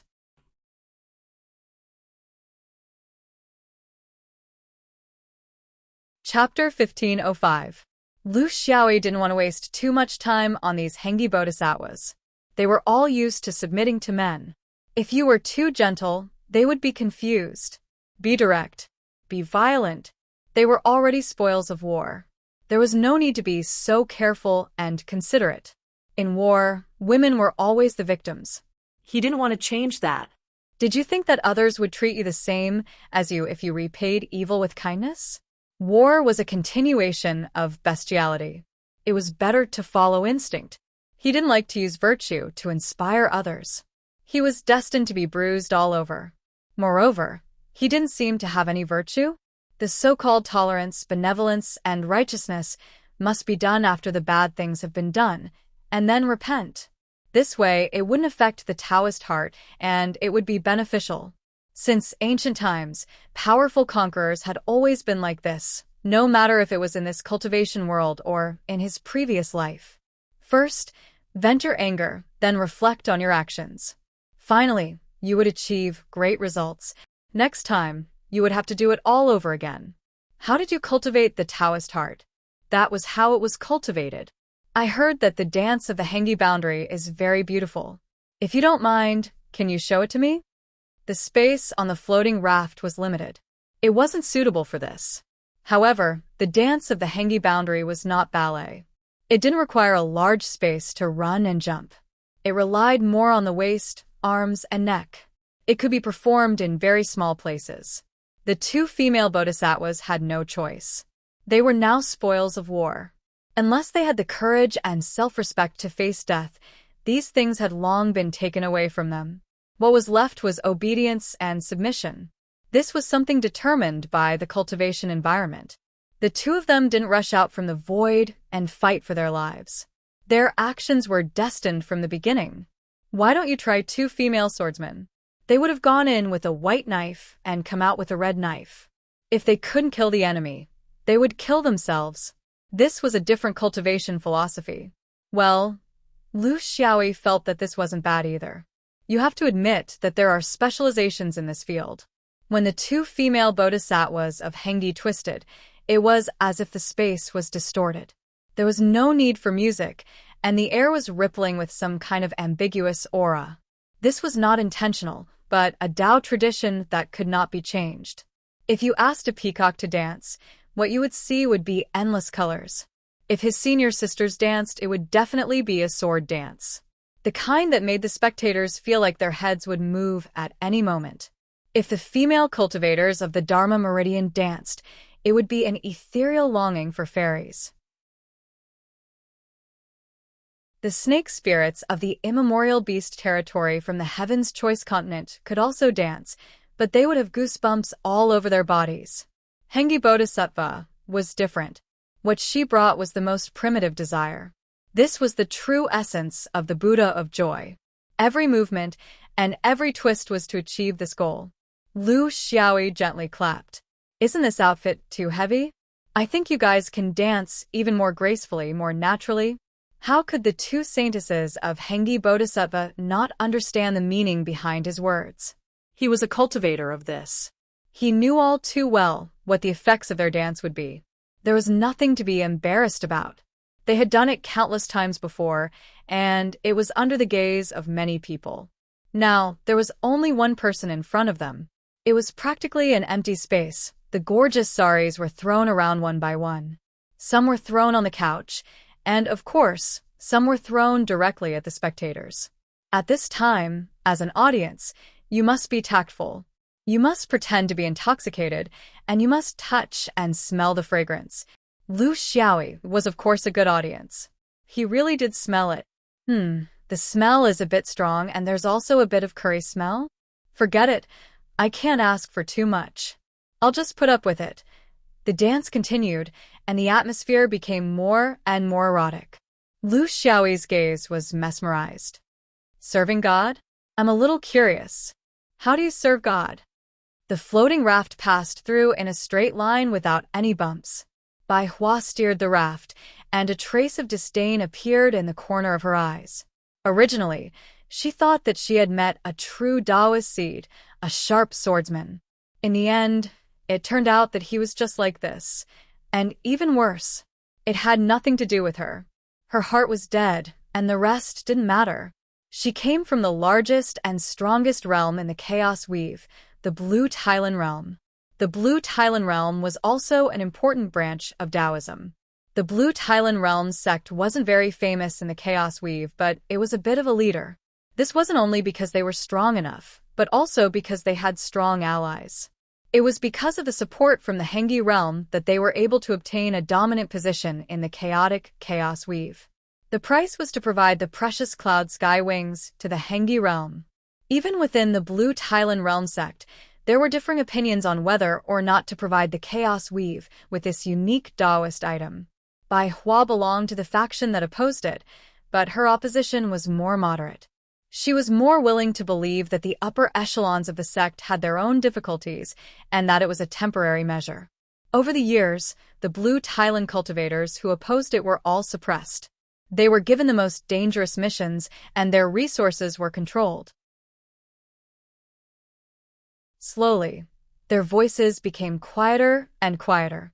And because she had once been one of them, she was sent to the Hengdi realm as an exchange cultivator. The purpose was very good, to improve the understanding and friendship between the two sides. In the Hengdi realm, she finally saw her own heart clearly. She knew that everything she had done before was wrong. It wasn't that her opposition was wrong, but the way she opposed it was wrong. It was too mild. She should have fought with the chaos weave people who disguised themselves as space pirates for her home. Even though she was the ruler of the Hengdi realm, she wasn't grateful to this realm at all. Instead, she hated it more and more. She buried all of this in her heart and constantly thought about what she could do. How could she escape this quagmire? In the long run, how could she have a future? She was just a piece of rotten meat that had been trampled on by others. This return home was the last time she would officially become the saint of the Hengdi realm. She cherished this opportunity very much. She faintly hoped that during this process, something would happen that could save her. In the minds of normal people, she was already a perfected lord. Where in the world couldn't she come and go? But only those who were in the situation knew that even a perfected lord could sink deeper and deeper. There were too many things that she couldn't bear to part with. She couldn't truly be free. She gradually exiled herself in her heart. She could leave, but what about the blue Tylon? What about the chaos weave? She who had been in the Hengdi realm for a long time was very clear about the strength of this realm. She was afraid that her departure would anger some people and bring a deep blood debt to the chaos weave. If that was the case, how could she face the home that had raised her? She had too many misgivings. She could only treat this return as a simple return to her home. Even if the current her could completely disregard herself and leave. Without dreams, what joy was there in cultivation?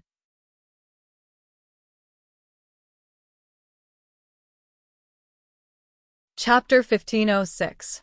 This simple trip had brought her an extraordinary experience. The appearance of the space pirates was not an accident. She was the one who secretly spread the news. Otherwise, how could there be 9 space pirates in the vast void? Jiang Sheng did not mention anything about her help and took it all on himself. This was a kind of protection for her. But why would she need such protection now? Whenever she thought of the possible encounter when she returned to Hung River and became the Saintess, she wanted to end everything. However, it was easy to end her own life, but it was difficult to prevent her own sect and domain from being affected by karma. The great Buddhas of Jiama Temple had reminded her of this many times on different occasions. She didn't doubt that they had the ability to do it. Because in the chaotic frontier boundary, the most powerful cultivator was her master, Zhang Muzhenjuan, who was only in the primordial spirit realm. Most of the Tylon cultivators were named after wood. When she entered the path of Tao, she chose the white birch for herself because she liked how straight it was. It would rather break than bend, loved the light, and was full of vitality. Even if it was an ordinary tree that was not as rare as a precious tree after a forest fire, the first thing that would grow was the white birch forest. She admitted that during her growth, there was a time when she went against her original intention of choosing the white birch forest. Otherwise, she would have died in the void of the universe like those fake space pirates. But now that she understood, it was a little too late. Because she was deeply involved in it, because in the Hung River boundary, people were really biased towards her. The appearance of this swordsman made her feel very curious. The powerful killing ability, the fearless way of doing things, and the heroic spirit of looking down on the Hung River boundary. Of course, she knew that there was a sword vein orthodoxy in the universe. Although it was not in the Hung River boundary or the chaotic frontier boundary, it was only in legends. Especially in the past 100 years in the Hung River boundary, the people of Hung River boundary carefully avoided mentioning this orthodoxy in public. But in private, among the high-level cultivators, there was a silent fear of this orthodoxy. She had not integrated into the core circle of the Hung River boundary. She was afraid that she would never be able to. This had nothing to do with the level of your realm. It was only related to your surname. Although she could not come into contact with it, she could feel that there were always some small circles of local cultivators who had some guesses about it. It was as if this orthodoxy had done something to the Hung River boundary. She was too uninformed. Therefore, they could only be curious, but they had no way of finding out. There were innumerable spies around her, not just the high-ranking people of Hengdi River, but also those lowly cultivators. They couldn't wait for her to make a mistake, so that they could ask their master for a reward. It was a strange social structure. Originally, this was just a legend, a guess. But this time, she saw a real swordsman. At the very least, he was like this when he fought. He was cold and merciless, and he killed the 2 most outstanding cultivators of Hengdi County with just 2 moves of his sword. No explanation, no hesitation, no dawdling. Her initial impression of the swordsman was very good, very good. However, what happened next caused her impression of him to plummet. In her opinion, Even if the swordsman killed the remaining 2 real joyful Buddha saintesses, including herself, she would not have any complaints. Instead, she would have more respect for this legendary orthodoxy. However, he left the 2 Hung River saintesses behind. This gave her a bad premonition. What happened next was within her premonition. A lecherous maniac who did not cultivate virtue. Nothing more. In the bright universe, in the void, on a floating raft, he went to learn the ways of the joyful Buddha saintess. He did not pick the time nor the place. Was this the way the legendary swordsman did things? Boundless and licentious, those were 2 different things. Just based on this point, she was extremely disappointed in this person. Of course, she had never thought of relying on anyone to get out of her predicament. No one could help her with her problem. She only felt regretful. How could such a orthodoxy, no matter how sharp its sword was, deal with the unpredictable Hung River boundary? It only needed to send a group of saintesses. In Hung River, there were countless of such saintesses.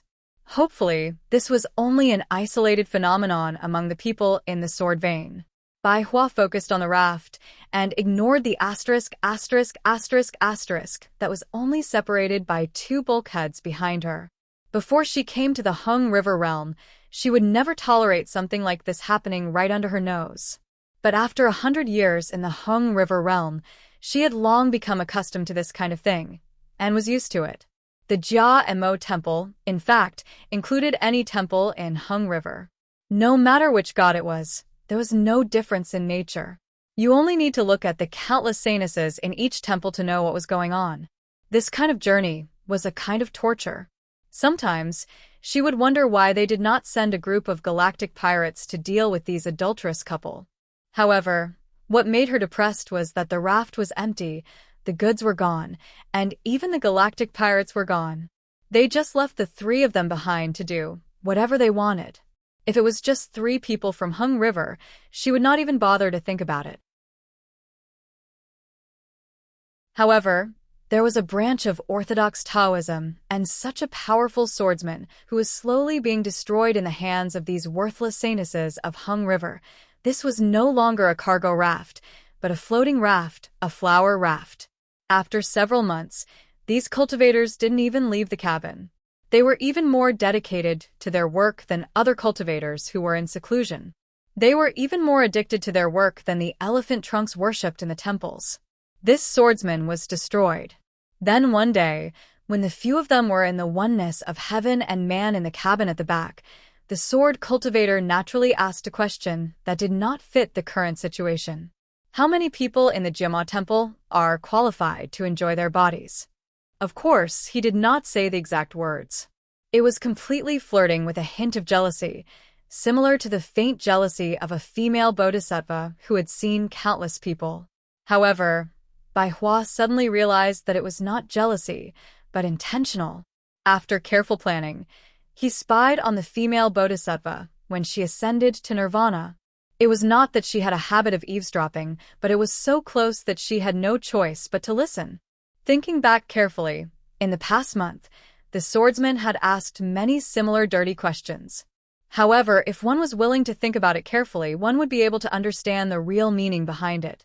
For example, how many people were in the temple? How many saintess sisters were there? How many of them communicated with each other frequently? How many were qualified to offer sacrifices? Wait. When Bai Hua started to pay attention, in the following year, similar questions had spread to not only the Jia and Mo temple, but also to all the famous temples in the Hung River boundary. This swordsman was spying on the actual situation in the Hung River boundary. Simply put, he wanted to know how many sacrifices there were in the Hung River boundary. How many sacrifices were there in Yuanying? The rules and principles of the boundary's great membrane? How were these sacrifices usually distributed? How were they distributed? How did they coordinate with each other? It was as if an army would attack at any time.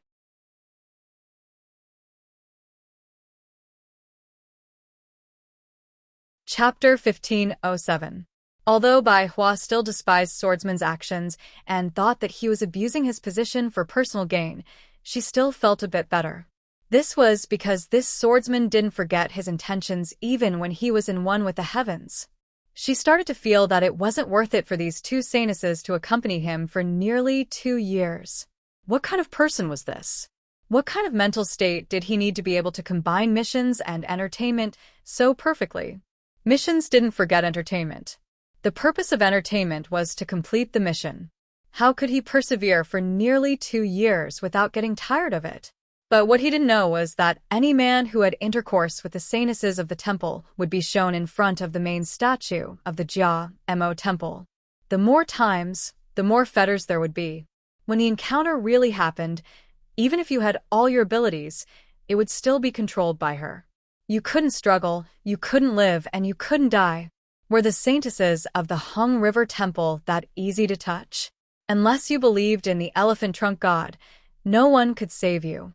Originally, when she didn't know that swordsman was still conscious, she didn't want to care about this kind of trivial matter. He walked his own path and created his own sins. What did it have to do with her? But especially in the past year, she felt that swordsman's intentions were becoming clearer and clearer. She felt that this person might not be completely hopeless and that there was still value in helping him. Lu Xiaoyi had been enjoying himself on the floating raft for the past few days.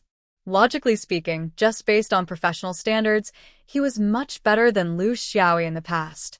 He was taking this as his legacy, so of course he would study it with all his heart. He would do his best to perfect it and enjoy it together.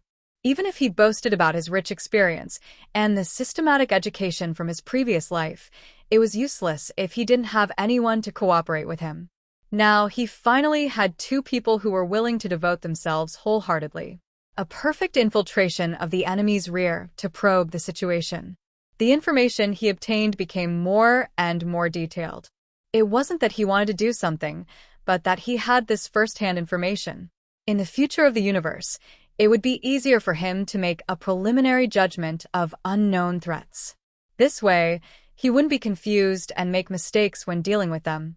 On this day, he was conducting a deep exploration, using an unusual method that was rarely seen. However, he did not expect that the floating raft, which had been flying steadily all this time, would suddenly make a rarely seen maneuver flight movement. It continuously rolled and drifted, almost breaking his waist. He was very angry and shouted, "Before you make a turn, you should at least remind us to hold onto the handle." This was the basic quality of a raft operator. "We don't even have insurance." Bai Hua's cold voice came from the front cabin. "There was an attack from a void beast. We discovered it too late and didn't have time to warn you." Lu Xiaoyi was skeptical. Although he was in a state of exploration, his spiritual consciousness had never missed any movement in the surrounding universe. What could the female cultivator discover that he couldn't? However, it was hard to say. After all, there were many large and small meteorites in this area. It was possible for a void beast to hide behind a meteorite and launch a sneak attack. With a leap, he appeared in the void in the blink of an eye. He expanded his spiritual consciousness and found traces of a void beast escaping in the distance. He immediately jumped up and wanted to kill this thing that ruined his mood. However, he discovered that the void beast was flying too fast. Unless he chased after it, he might not be able to catch up in a short period of time. There was no reason for him to go through so much trouble for such a small matter. If he lost contact with the floating raft, it would be a loss for the greater. He gloomily circled the surroundings a few times, but did not discover anything strange. That's not right. There was something strange. The strange thing came from the floating raft beside him. There was a faint explosion of spiritual opportunity coming from there. Lu Xiaoyi immediately returned. However, there was still some distance between them. Not to mention him. Even his flying sword might not be able to stop anything. The 2 Dao disappearing heavenly phenomena explained everything. Lu Xiaoyi looked at the calm woman operating the raft and did not know whether to laugh or cry. "There are still several months before we reach Thailand. Aren't you a little too early?" Bai Hua did not expect this swordsman's attitude to be like this. She thought that he would be flustered and exasperated, or that he would directly attack. Fortunately, she did not fall into his trap. Her sudden attack was not in vain. It's not early. There are also Hung River cultivators residing in the Thailand domain. Do you think you can hide your messy matters from them? In less than a month, these two sanuses will warn the Hung River cultivators of Thailand. There will be specialized people to deal with you. And this is under the condition that the joyful Buddha's divine power is insufficient in Thailand. Do you really think the Hung River Saintess is so easy to touch? I have one thing to say. Leave as soon as possible. Go as far as you can. That way, you might be able to escape the Hung River Sovereign God's range of perception before he can react. Otherwise, even your Taoist ancestors will not be able to save you.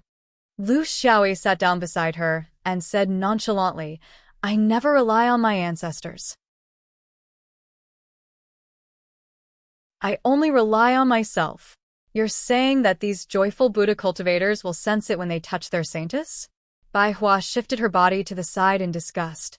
Yes. This is one of the many mysteries of the Hung River orthodoxy. Even I don't know all of them. In Thailand, there are several Hung River high priests residing there. They have also created avatars of the sovereign god. They can also sense it, but in terms of distance and accuracy, they are much weaker than the Hung River sovereign god. That's why I said that if you get close to Thailand within 3 months, you will definitely be discovered. Why are you unhappy? Lu Xiaoyi sighed. Of course, he knew that this woman was doing this for his own good. It was just that she was meddling in other people's business. He was such a cautious person. How could he make a mistake in this kind of matter? As for what technique he used, it was a secret technique that he learned from the sirens. It was not something that could be revealed to outsiders. For the past 2 years, he had been maintaining this state. Actually, he also wanted to see if this technique was effective. Was the mysterious orthodoxy of the Hung River more powerful? Or were the sirens more powerful?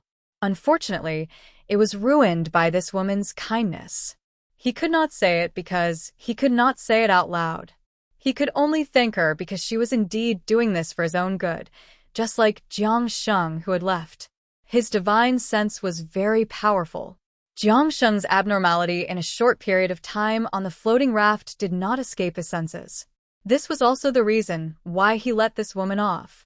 If not for this, he would have made his move before reaching Thailand.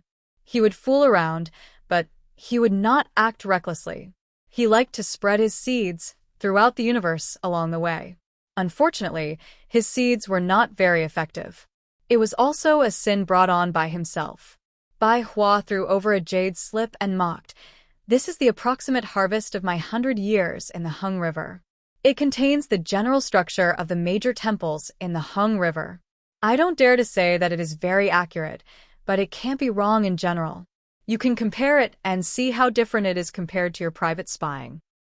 Lu Xiaoyi took it and studied it carefully. After a long time he laughed. King B starred, "I've worked so hard for 2 years, and all I got in return is a bunch of fake news?"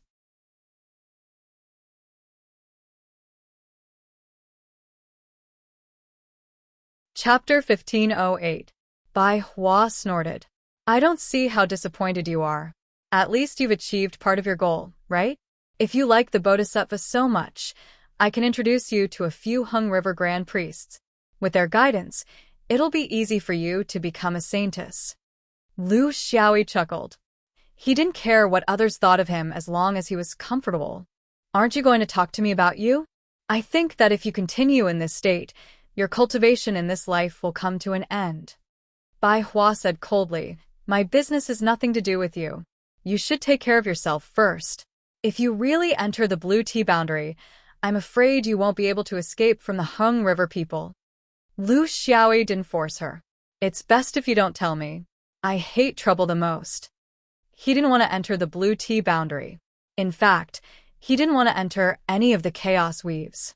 The reason he came here was because he wanted to change his direction on his long journey. A place like the chaos weaves had an inexplicable connection with the Hung River boundary. You wouldn't know who was loyal to their homeland and who was loyal to the Hung River. In such an environment, it wasn't just a test of a cultivator's strength.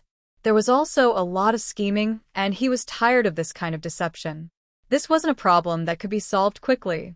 This woman's heart was definitely longing for her hometown, but she lacked decisiveness in her behavior.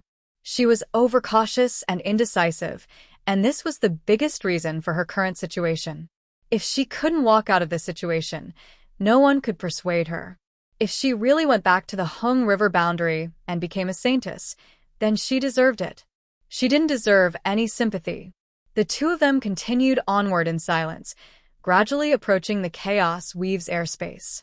Lu Xiaoyi would have to find another path here, but he wouldn't travel with this woman.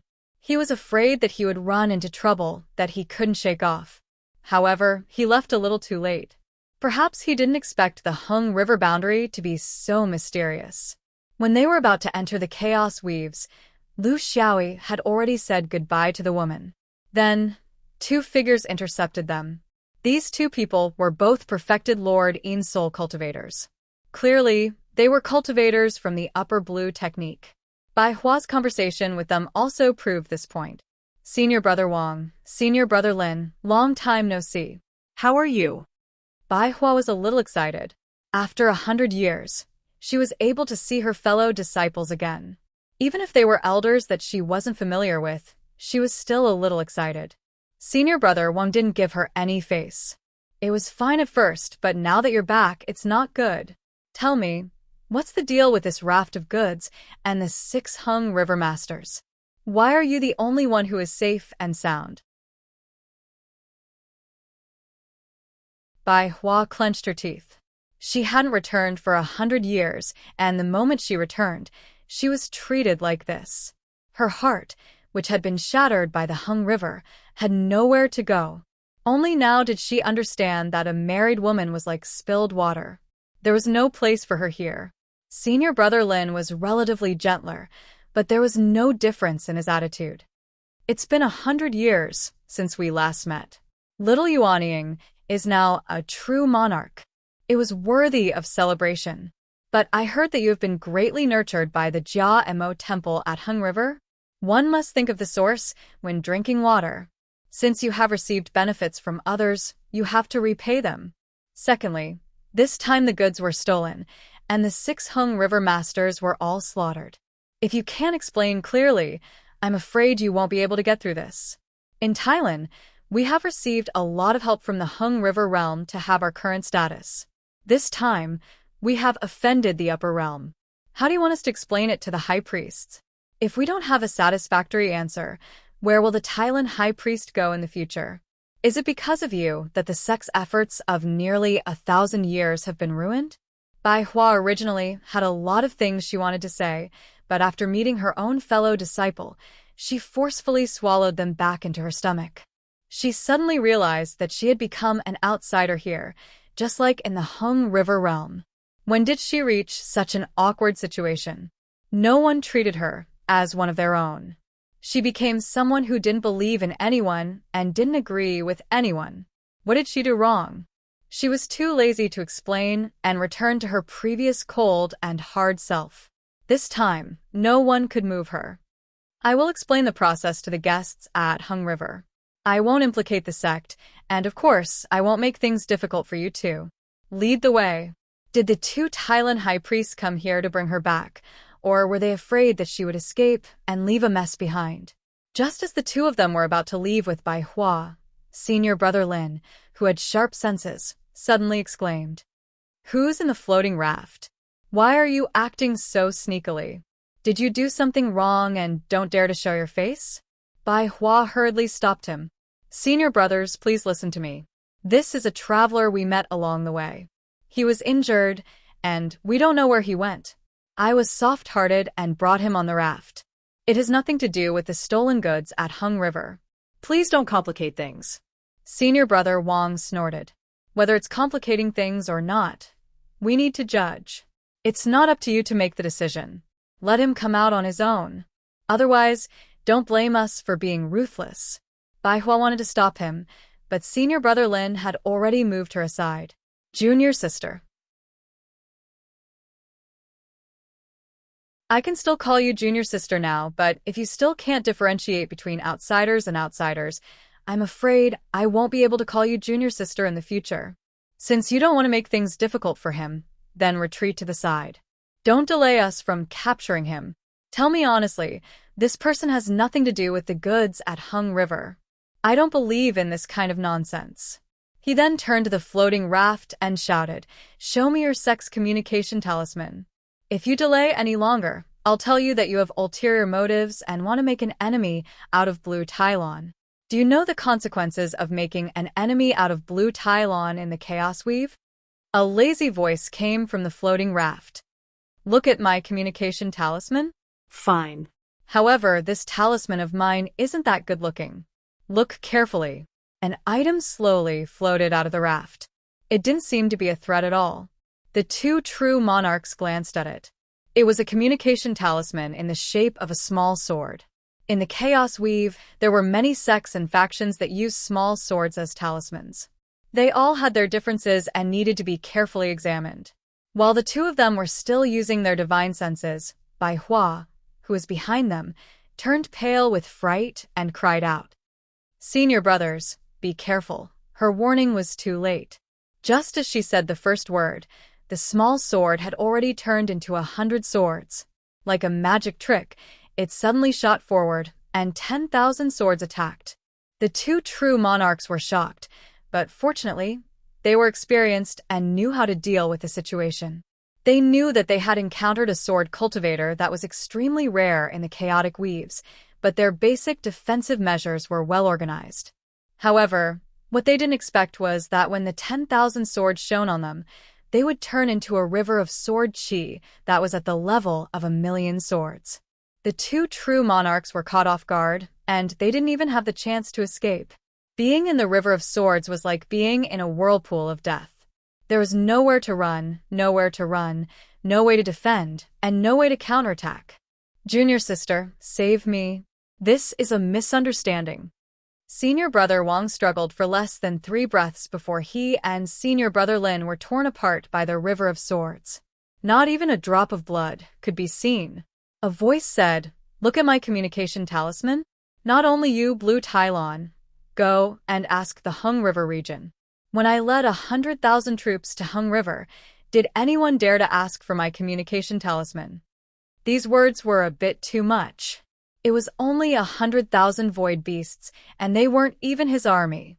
People who liked to brag would always take things out of context, exaggerate, and be shameless, but that was nothing.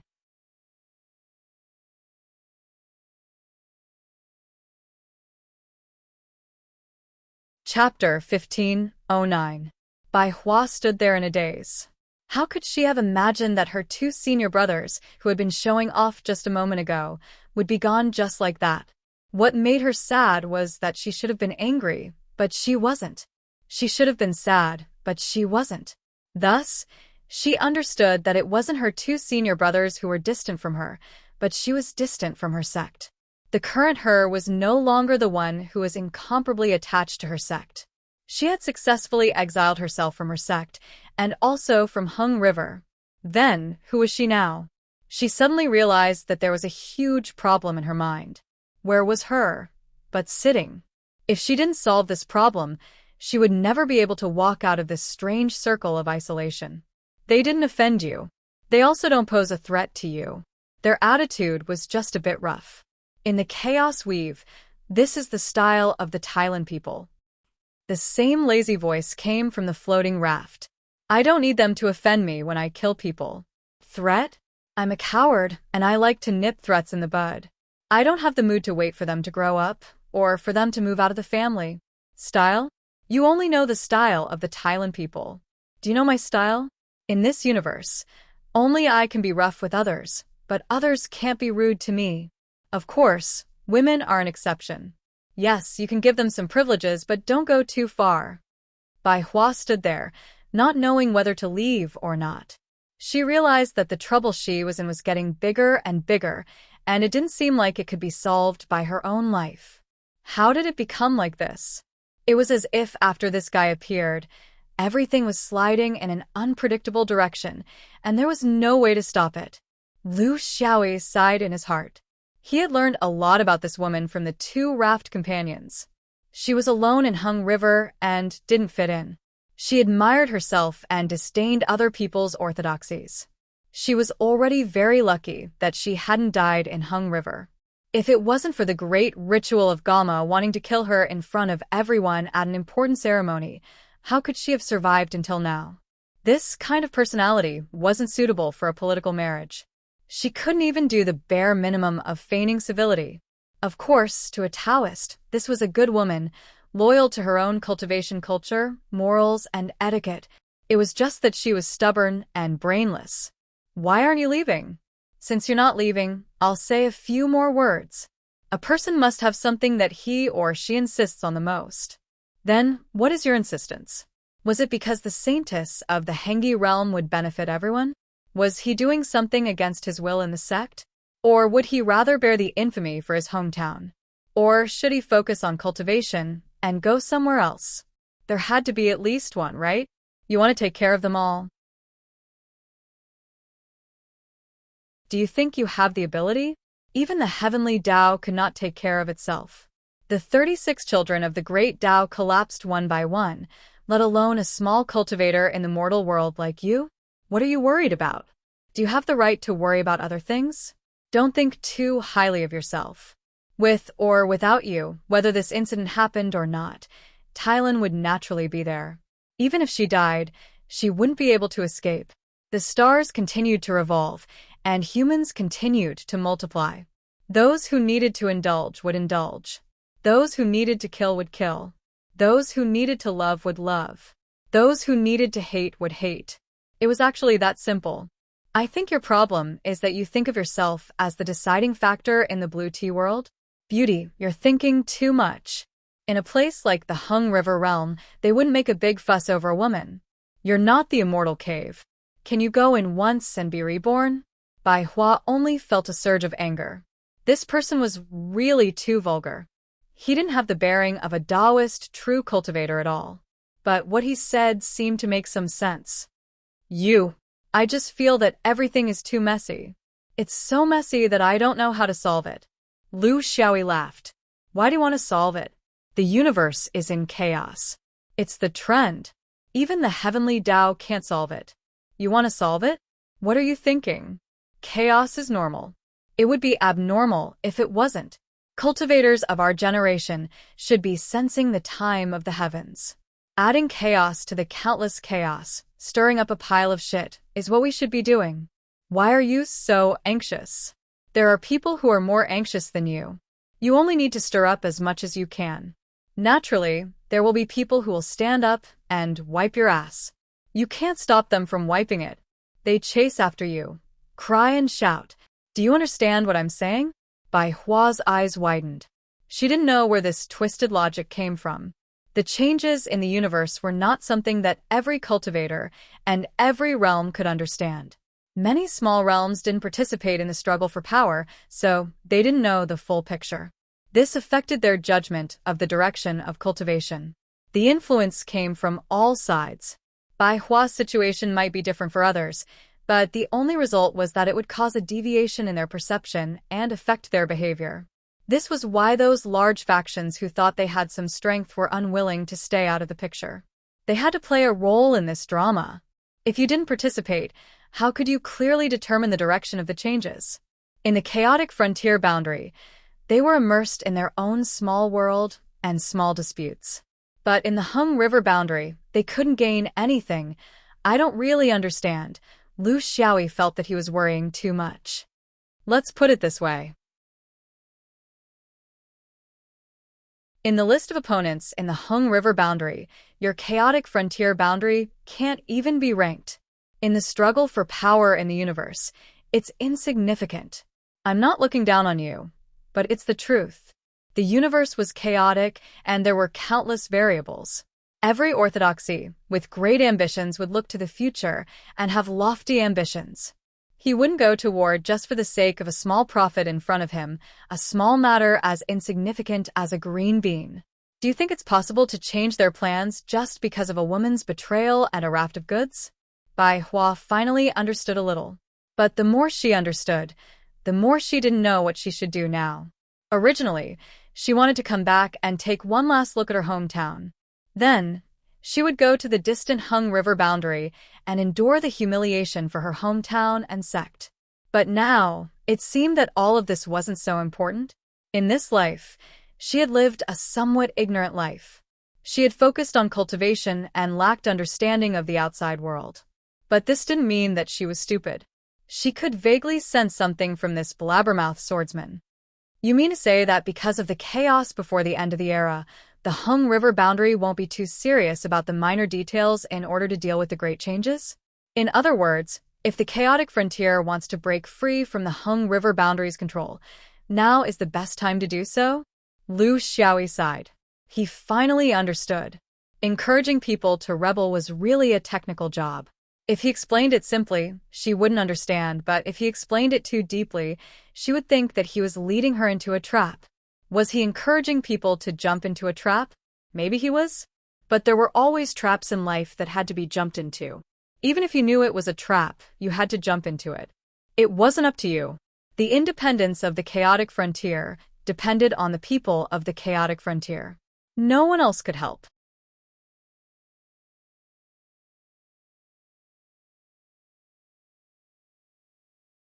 Chapter 15:10.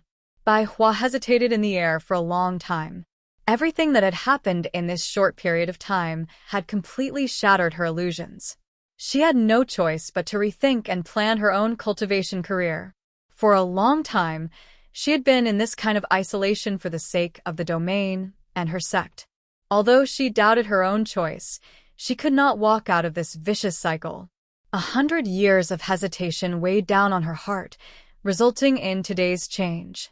It was not something that could be stirred up by a few words. It was just that these words appeared at the right time and place. Lu Xiaoyi's words woke her up from her dream. She had some thoughts in her mind. At this time, no matter how stupidly loyal she was, she could not obediently go back and listen to the interrogation of the Hung River high priests. It was clearly a dead end. She was not afraid of death, but she was afraid of being splashed with dirty water after death, and all the dirty things being pinned on her. This swordsman, in just 2 short years of contact, had brought about a drastic change in her mentality that she had not experienced in 100 years. Although she did not know whether this change was good or bad, at least there was a change. Cultivation was most afraid of stagnant water. Greedy and lustful, decisive and iron-blooded. Such a complex personality perfectly matched in one person. Did it seem very natural? In the end, it was just one sentence. Do as you wish, and scrupulous. This was the real swordsman, right? Her understanding of this person had been reversed several times in just 2 short years. She did not know anything else, but there was one thing that was true. This person could be trusted. I'm leaving. I'm going to find my friends from the resistance organization. In the future, I might become one of the fake pirates. Lu Xiaoyi kicked the raft fiercely and nodded. That's your business. I can't do anything about it. But I have to remind you that the protection of the cargo rafts in the Hung River will be strengthened. There might even be traps. What you're about to face will be even more difficult. You don't need me to teach you what to do, do you? Bai Hua bowed deeply. This person was still on the same side as them, although sometimes his words were a bit smelly. Just as he turned around and flew a few steps, a familiar voice came from behind him. Hey, you aren't the saintess of Hung River yet, are you?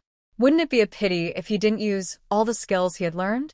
The future was difficult and precarious. I wonder if I'll be able to see tomorrow's sun.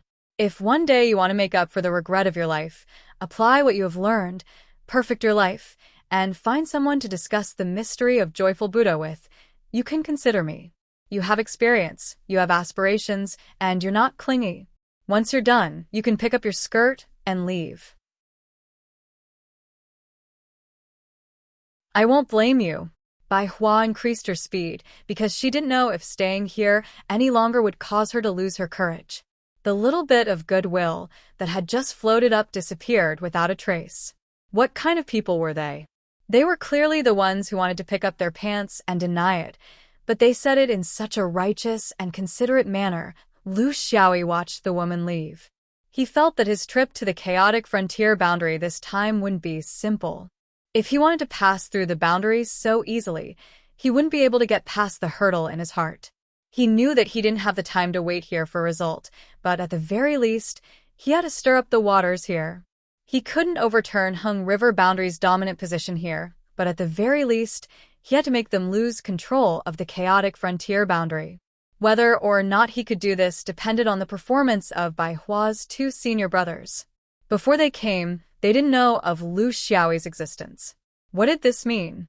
It meant that the set of leg techniques he learned from Yu Run was still very effective. The Hung River Great Priests couldn't sense his existence, so he had the ability to stir up the situation here. This wasn't absolute. It could also be a trap. But he believed that he would never have 100% confidence when it came to swordmen. Should he write down Yu Ren's technique into a secret manual and pass it down? This was a problem. Not write it down. What a pity.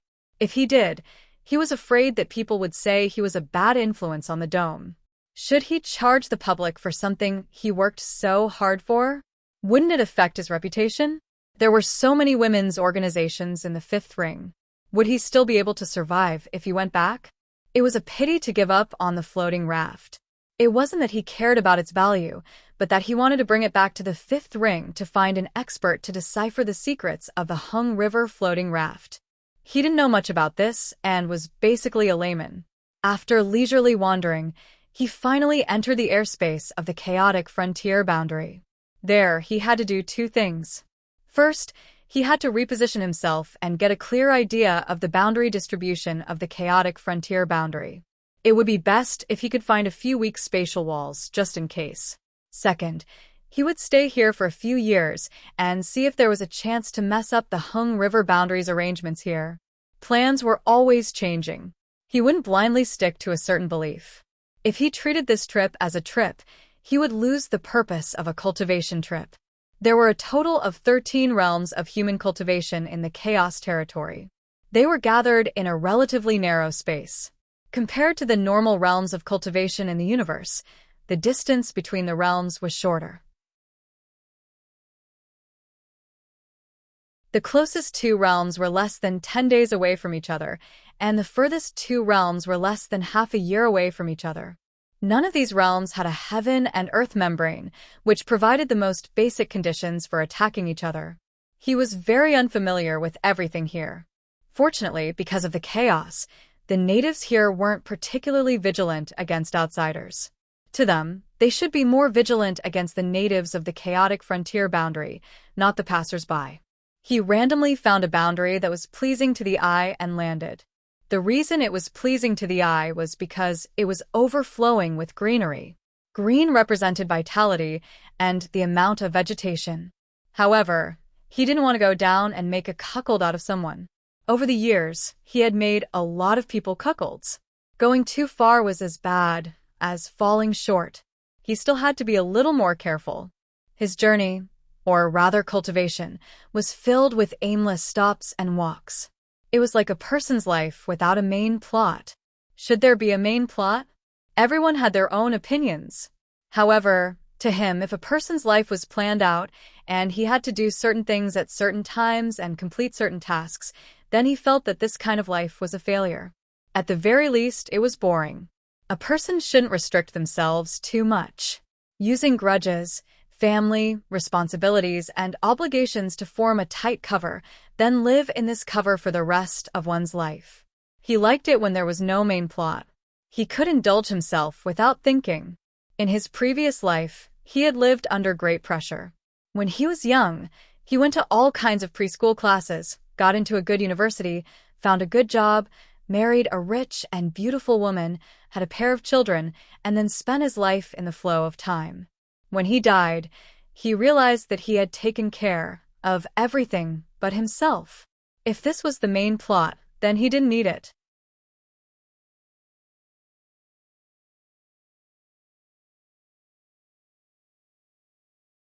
Chapter 1511.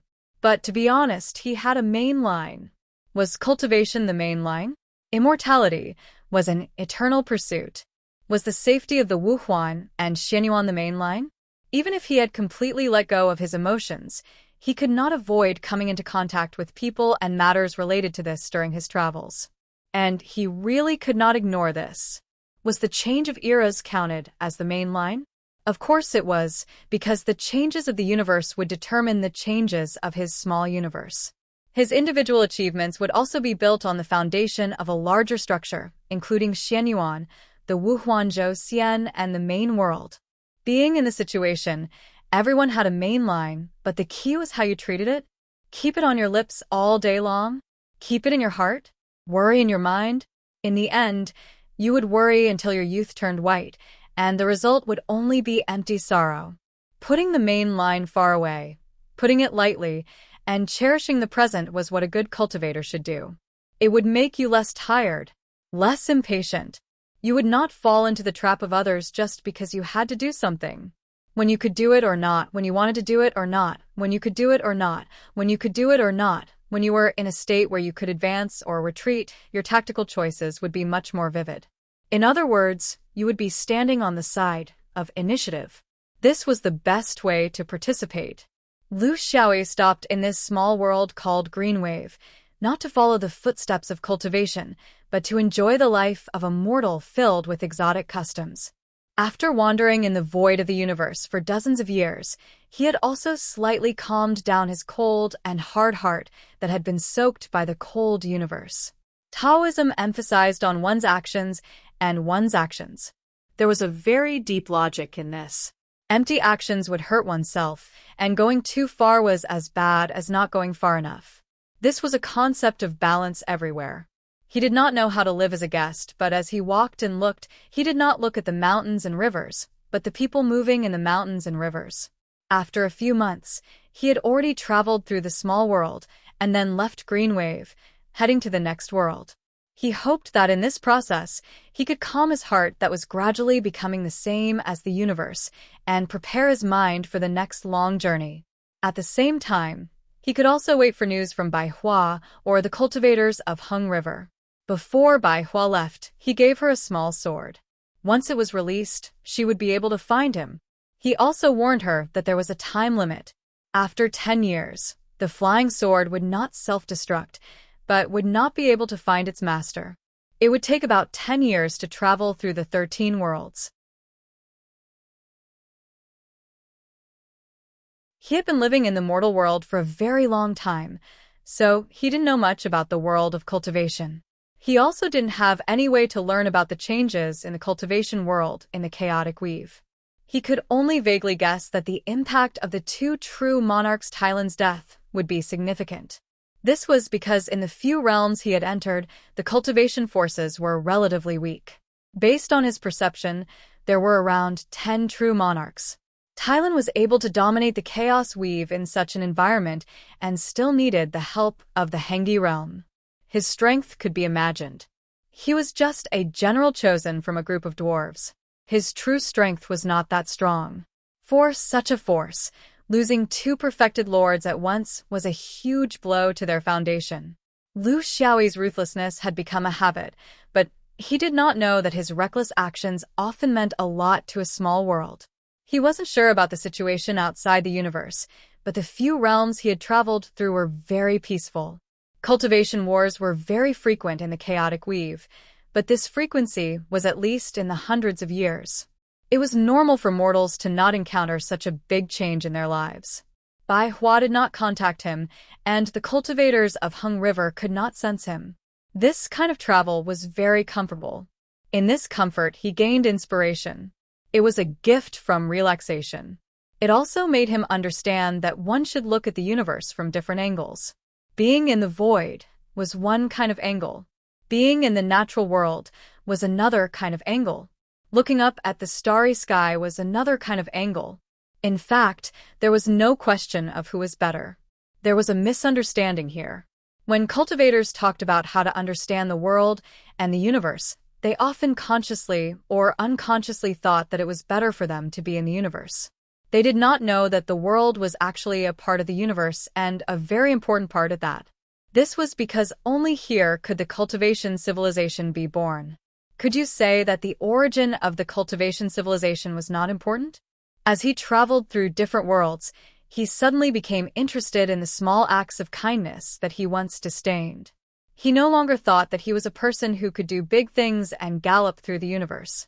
He suddenly understood that when you walk in the mortal world, you should have a mortal heart. Do not do good, because it is small. Now, he was starting to understand the meaning of this sentence. Even if there were obvious traces of his actions, so what? If he was deliberate now, it might become a habit in the future. When a habit is formed, it will become an instinct. This is doing good. Deliberate kindness is also kindness. Even if it was helping an elderly cross the road, even if it was helping a child find a lost toy, these were the simplest things. When you saw the wrinkled smile on the elderly's face, or the joyous laughter of the child through tears, all of it actually paid off, because there was something that truly nourished your heart. This was something that cultivators lacked the most, but it was so ordinary to mortals. It was also a kind of cultivation. He liked to drift in the universe. Now, he gradually understood that no matter where he was, he could experience the changes of the universe. The celestial phenomenon had its majesty, and the world had its mysteries. As a human cultivator, he did not really understand the land that gave birth to humans. The meaning of cultivation travel was to correct the deviation. Through experiencing many different things, he could make up for what he lacked. If he wanted to go higher, he needed to strengthen himself in different fields.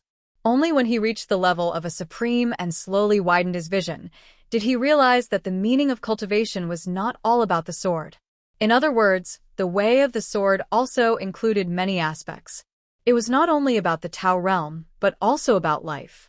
It was not only about the boring and cold data that could be divided by the sword light, but also the feeling of seeing a wildflower blooming by the roadside. Should swordsmanship be cold and hard forever? A sword that was infused with emotions would also have power, and it would be an unfathomable power. In this regard, he still needed to feel more, not just these few short years. Perhaps he would need to use his whole life to infuse his emotions into his sword. As long as he started, it would not be too late. This was the inspiration that relaxing gave him. Therefore, he walked slower and slower, leaving the promise of 10 years behind. Every little effort he put in, every sincere smile he received. From the beginning, he had to be deliberate to know what he could do. Now, it gradually became a habit. Simply speaking, he began to have good eyesight. Unconsciously, he was infusing his emotions into his flying sword. The indirect result was that the flying sword became faster and had more of its own conviction.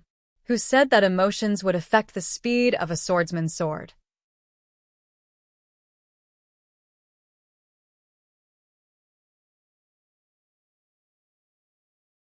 Chapter 15:12.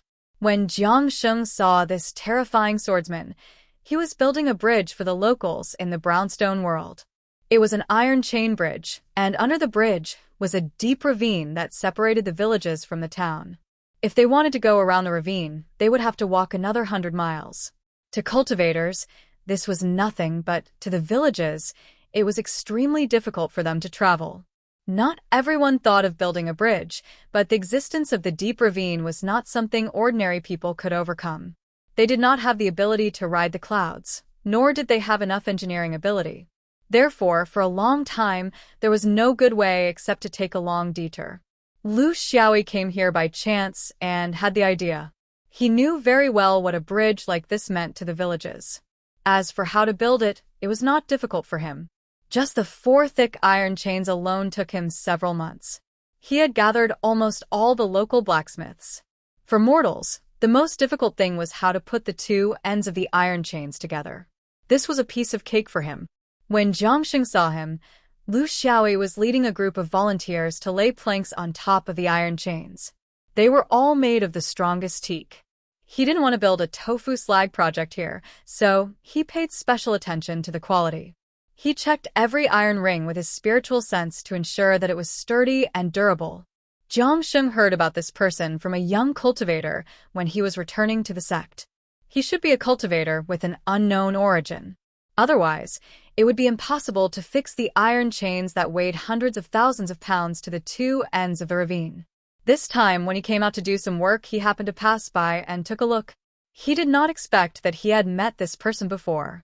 Why would a supreme swordsman, who could shake the world and the surrounding universe, build a bridge here? He did not think too much. It was just for cultivation. The swordsman had killed too many people. Was he trying to find balance by benefiting the world? But this did not mean that he did not know what to do. Without saying much, he joined the group of people building the bridge. With 2 supreme cultivators, they completed the task very quickly. This was the temperament of a supreme cultivator.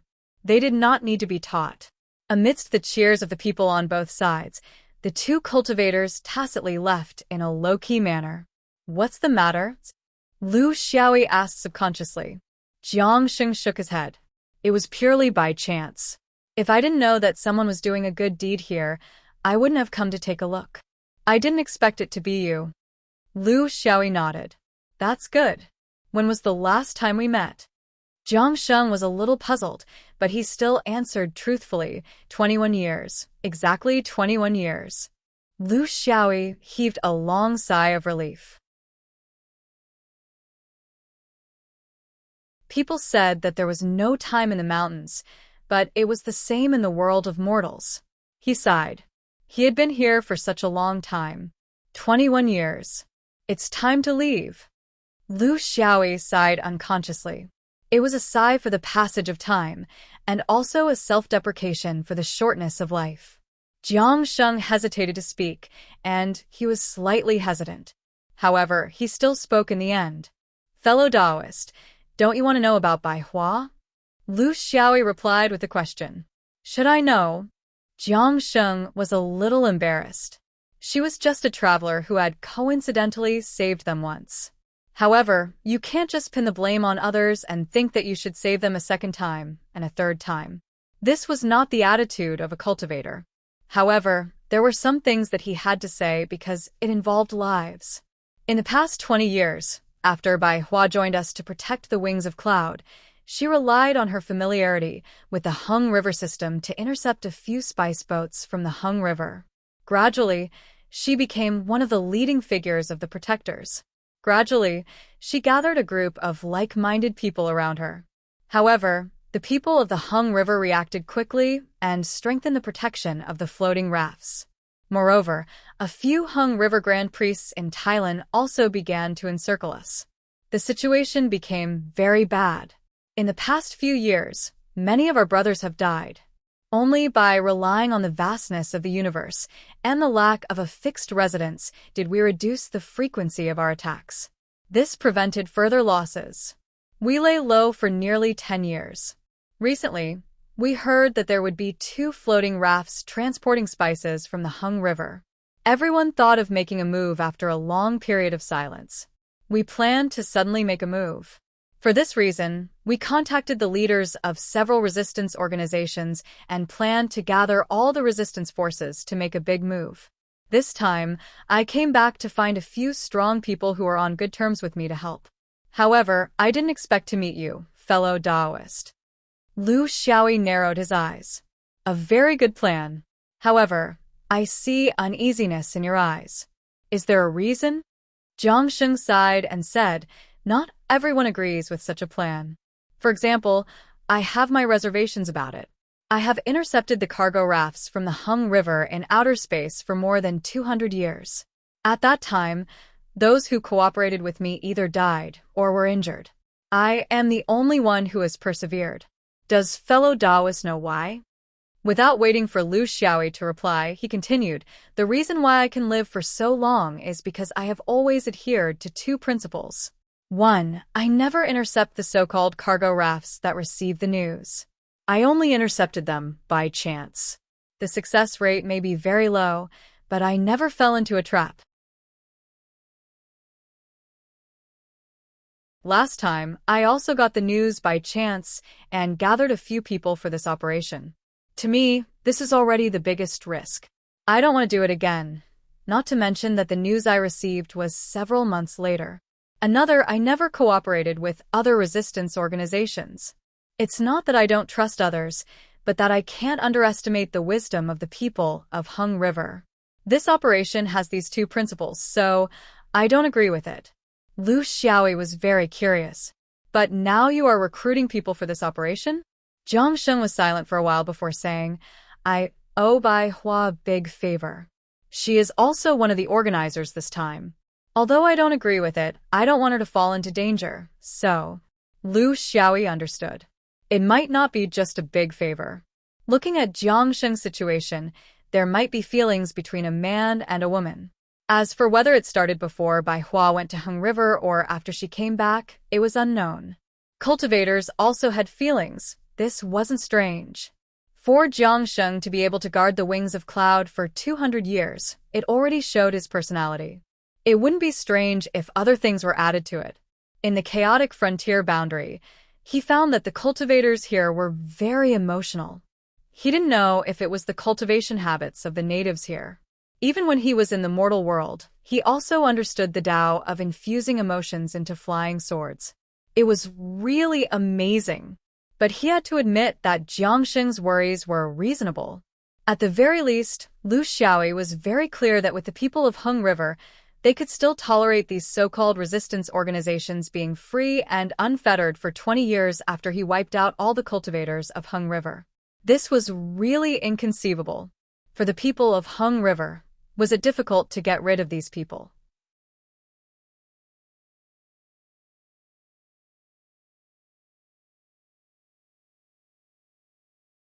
Chapter 1513. Then where do you think the danger would come from? Lu Xiaoyi asked. Jiang Sheng replied cautiously, if I were a person from Hengyi, I would definitely find a chance to catch all of them in one fell swoop. The key is to set up a bait. Spread the news. It's best if there's a spy in one of the resistance groups. We'll kill them all once and for all. This person's mind was very clear. As expected of an old fox that could intercept 200-year-old cargo. Lu Xiaoyi asked with great interest, where do you think the spy would come from? Jiang Sheng smiled bitterly. That's right. We'll never know. The source of the information would come from a cultivator in the upper echelons of Thailand sect. How many could there be? The information that he provided before was very accurate, so we can't be sure if he's sincere in helping us, or if he's just setting a trap for us. As for our inner circle, it's even harder to determine. Our resistance groups usually don't interact with each other. Even the members of each group are secretive. For example, in the Brownstone world, no one knows who my group is. This is also for safety reasons. Therefore, I can't and have no right to investigate other people. In principle, the person who made this suggestion is the most suspicious. However, this suggestion was made by many people, including Bai Hua. I really have no other choice. I don't really want to stand by and do nothing, but I'm also worried that there's a trap. Lu Xiaoyi sighed. So you're kicking the ball into my court? So that I can provide you with a layer of protection? Jiang Sheng was speechless. That's exactly what he was thinking. Because this unknown swordsman's powerful fighting ability stunned him. Originally, he thought that he would have to face the most unpredictable operation in his life. However, if he had the swordsman, his chances of success would undoubtedly increase. In the worst-case scenario, he might even have a chance to escape. Now, it seems that this swordsman might not be willing to get involved in this matter. This wasn't strange. If it was him, he wouldn't be willing either. Lu Xiaoyi sighed in his heart. He still didn't want to let him leave quietly. He was thinking further ahead. As far as he was concerned, it wouldn't be difficult to put an end to the farce of these people. So long as he made up his mind, transferred some people from the Hengyi region, and made careful arrangements, then it wouldn't even take 20 years to wipe out most of these small groups. For a realm like the Hengyi realm that had positioned itself as the hegemon of the universe, if they couldn't even deal with a small problem like the chaos weave, then what right did they have to set their sights on the universe? Why did it drag on until now? There was only one conclusion. To dig out the thorn in their side, Lu Xiaoyi. There was only one reason why they hadn't made a move on these small groups. He hadn't appeared. This also proved that at the very least Jiang Sheng and Bai Hua were trustworthy. Otherwise, Bai Hua would have used the sword talisman to summon them, or Jiang Sheng would have released the news to lure people to surround and kill them. Should he accept this challenge? He didn't hesitate. If he was in the Hengyi realm, he definitely wouldn't respond. But here, he definitely wouldn't run away. To a swordsman, recklessness was a taboo, but retreating in the face of danger was also not something to be encouraged. He really wanted to know who had set this trap for him. As time passed, the enmity between the two sides deepened, and a large part of it was because of him. Regardless of whether it was a male or a female, it seemed like he couldn't leave. It was clear that the opponent understood the swordsman's personality very well. It had already been 20 years, but they were still waiting for him. There are a few things I want to know the truth about. You need to answer truthfully. Lu Xiaoyi trusted Jiang Sheng. Although this person was cautious, he had traversed the void for 200 years, which also showed his inhuman willpower. Jiang Sheng quickly nodded. If he was willing to ask questions, then there was hope. If you know anything, I'll tell you everything. Lu Xiaoyi muttered, can you get help from the space pirates? You have to know that traps lose their meaning in the face of numbers. The law can't punish the masses, and the Hengi realm's punishment of the chaotic territories is limited. They can't send an army to invade. Jiang Sheng explained, I've also considered this problem before, but it's a bit difficult. Fellow Daoist, you don't know this, but the chaotic territories' space pirates have a complicated composition. They do things unrestrainedly, and most of them are small teams. Although they are ruthless, they don't have much conviction. Many of them are people who forget righteousness for the sake of profit, and they have unclear connections with the law of Thailand. Therefore, it's very difficult for them to act based on their beliefs. They only look at benefits and only talk about gains and losses. Moreover, whether or not it's a trap is only our guess. If it's not a trap, then we might expose our plan by revealing the information to the space pirates. Among the space pirates I know, there aren't many that I can trust, and the number of helpers I can get is limited. If they don't have enough will to fight, I'm afraid that they won't have the will to fight, and instead cause the entire group to collapse. Lu Xiaoyi didn't comment. Is it possible that the sects of each realm will unite and work together? Jiang Sheng shook his head firmly. Impossible. The sects of each realm will never set up their own banner. In the recent history of the chaotic land, there had been such a feat once and twice. It was to get rid of the influence of the Hung River boundary in the chaotic land. Without exception, they had failed. After that, they had to face the endless revenge of the Hung River boundary. They also didn't attack with a large army for fear of provoking public anger. But as long as one or two outstanding people target a sect and eliminate it, none of the 13 realms of the chaotic territories can withstand it. In the end, we're still too weak. Lu Xiaoyi shook his head. The difference in strength was huge, and this was the fundamental difference, which also determined the way they acted. In the end, they couldn't be as fearless as the swordsman. In fact, even if there was the sword vein here, if there were only 3 or 2 big cats, and their foundations were exposed, they might not be able to step forward bravely. This was the result, and not something that could be decided in a moment of hot-headedness. Having made his decision, he looked straight at Jiang Sheng. I can help. This is not for justice, but for my likes and dislikes. But there's one thing, I don't care what you do, but don't tell anyone about me, anyone understand? Jiang Sheng solemnly said, understood. Anyone, including Bai Hua. Fellow Daoist, do you think that Bai Hua also? I've known her for a long time. With her character, she definitely wouldn't. Lu Xiaoyi interrupted him. This has nothing to do with suspicions.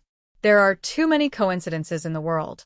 If you know it in your heart, it may be helpful, but if you don't know it, even if you don't say it, there is a difference in your actions, and it will be noticed by people with ulterior motives. Jiang Sheng expressed his understanding. A lone traveler would rarely be willing to get involved in the affairs of a realm. Occasionally, they would appear, but they would leave after the matter was done, and their fame and reputation would be far away. If he still came out to cause trouble after staying here for 21 years, it would be irresponsible for his own life. It was already not easy for the swordsman to be willing to stand up, so he couldn't ask for too much.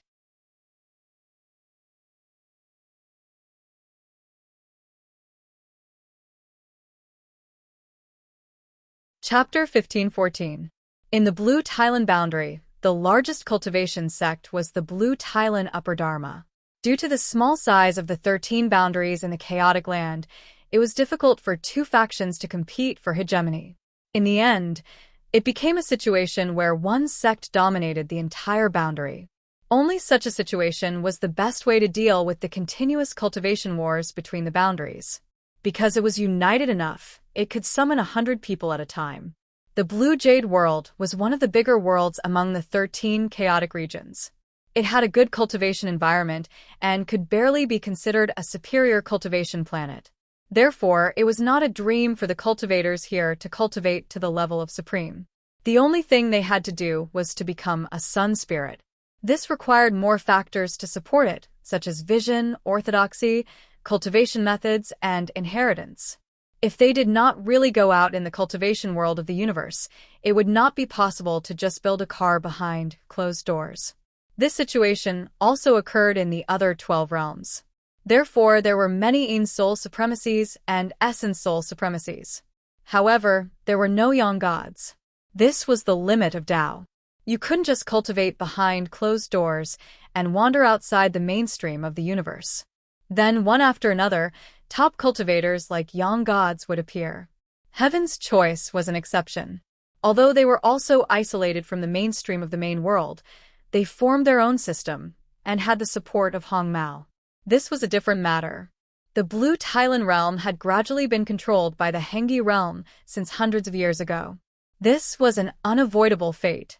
If it wasn't the Blue Thailand realm, it could have been any of the 13 realms. However, the reality was that the Hengi realm was the most successful in the Blue Thailand realm. With the support of a super-large cultivation realm like the Hengi realm, even if they plucked a few strands of hair from its legs, it would be enough for the smaller realms and factions to expand their influence. Slowly, the Blue Thailand realm became the overlord of the Chaos Weave. This was the benefit of the Blue Thailand realm taking advantage of the situation. In the cultivation world, people had to adapt to the situation. If they blindly resisted, the other realms would rise, and the Blue Thailand upper spell would struggle bitterly under the pressure of the Hengi realm. The Hung River people had always left cultivators in Thailand because they knew that even though the Thailand upper spell school was stronger than the other realms, it was far from being able to dominate the chaos border boundary and needed their support. Why did they have to work so hard to maintain this situation in the chaotic frontier sector? Their goal was the wings of the cloud. In the Hengi sector, the Hengi people still had many unknown uses for the wings of the cloud. It could greatly increase their combat power. This was very important in the chaotic future of the universe. There were a total of 4 Hung River Guardians in the Blue Tea world. They were all primordial soul-perfected lords. There were also a number of saintesses who served them. Of course, they were not called that. Internally, they were called high priests or officiators. They could also be called sorcerers. The internal order was more chaotic. It was especially difficult for outsiders who did not know the ins and outs of the Hung River Guardians to determine their realms from their titles and positions. The reason was simple. In Hung River, one's status was determined not only by one's realm, but also by one's family name. Outsiders did not know these things, so they could only call them sorcerers. After all, there were only these 4 people in Blue Tea. It was hard to confuse them. 4 immortal soul stage cultivators, and their orthodoxies were a few notches better than the other realms. They were more than enough to control the chaotic territories. At the very least, even if the other realms joined forces, they might not be able to shake them. Of course, the so-called chaos in the chaotic territories was due to the countless grievances between the realms. Alliances were easier said than done. After hundreds of years of guarding the Blue Tea world, it was inevitable that the Hung River orthodoxy would spread. However, whether it was the scale or the speed of its spread, it was very limited. It was limited to a small place. This was completely different from Buddhism. It was also because of this that the local cultivation sects were able to accept them. The root of the orthodoxy's spread was the shared history and culture. There was no Hung River here, and there was not enough culture. Therefore, after hundreds of years, the 4 great sorcerers of Hung River did not have many followers here. Of course, their attention was not placed here. The Hung River orthodoxy was a very strong orthodoxy. There was no orthodoxy in the Hung River realm that could pose a threat to it. However, if they walked out of the Hung River realm, it would be very difficult for others to accept them. The only exception was the joyful Buddha, which attracted some people with dark hearts and ulterior motives. Of course, the 4 archmages couldn't stay at the gates of the Blue Supreme Dharma. Even if they were staunch allies, the incompatibility of their orthodoxy made it difficult for them to coexist for long periods of time. Cultivating separately was the best way to avoid filth. The Hung River orthodoxy wasn't one that revered ascetic cultivation. Most cultivators preferred to live in a luxurious place, surrounded by crowds and virtuous men and women. This was also a part of the Hung River orthodoxy. As such, he built 4 temples in the Blue Indigo realm. The temples were filled with exotic customs, and they attracted some believers. Towards unfamiliar things, there would always be people who would blindly follow. It was normal for people to think that they were better than others. The 4 temples all had the Buddha of freedom as the main body. In fact, it was just a more elegant name for the Buddha of joy, but the essence was the same. It was not that the 4 high priests all came from the Jama temple, but here, the Jama temple system was the easiest to implement. To the cultivators of the Hung River Temple, their distinction of Tao was very vague, unlike the Taoist sects which were so distinct. The Lin Jia Temple was such a place. It was located next to a bustling city in the Blue Tea world. There was a great sorcerer who preached here all year round. It was Master Kunal. Today, the great sorcerer was still sitting on his golden lotus platform. He sprinkled water and incense for the followers who came to pray. The lotus platform was not in the main hall, but on a high platform outside. This was also a characteristic of the Hung River orthodoxy. There were many people who came to pray. Some were sincere, but of course, there were also those who pretended to be sincere. These situations that were impossible in the Hung River realm were very common in the Blue Tea world. After all, the culture was different. Among the people who came, most were ordinary people. Of course, there were also Taoist cultivators who came because they were curious about the orthodoxy of a foreign land. There were also those who wanted to find a breakthrough when they were close to the gate. There were all kinds of reasons. There were foundation establishment cultivators, Jin Dan cultivators, and even Yuanying cultivators. After all, the Blue Tea world did not have the great barrier of heaven and earth. They could come and go freely. There were 13 large and small domains in the chaos weave. There were bound to be people who were curious about the mysterious orthodoxy of Hung River realm. They just had to make a trip here. Who knew if they could get some unexpected hints? The concept of Taoist cultivation was very core. There was no good or bad orthodoxy. If you liked it and it was suitable for you, just take it and use it. Just like today, another Taoist Yuanying came to the Lin Jia temple. He was refreshing and simple. He clasped his hands and smiled. I have something that I would like to invite the great sorcerer to appraise.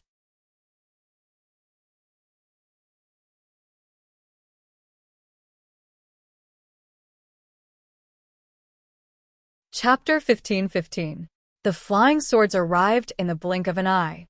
Kunal had no room to maneuver at a distance of several hundred feet. However, his primordial soul realm instincts caused his entire body to radiate golden light in an instant. This was the power of Lord God Jiaemo, and also the power that triggered the fastest reaction in the temple. The flying swords entered his body and instantly exploded with a powerful killing power.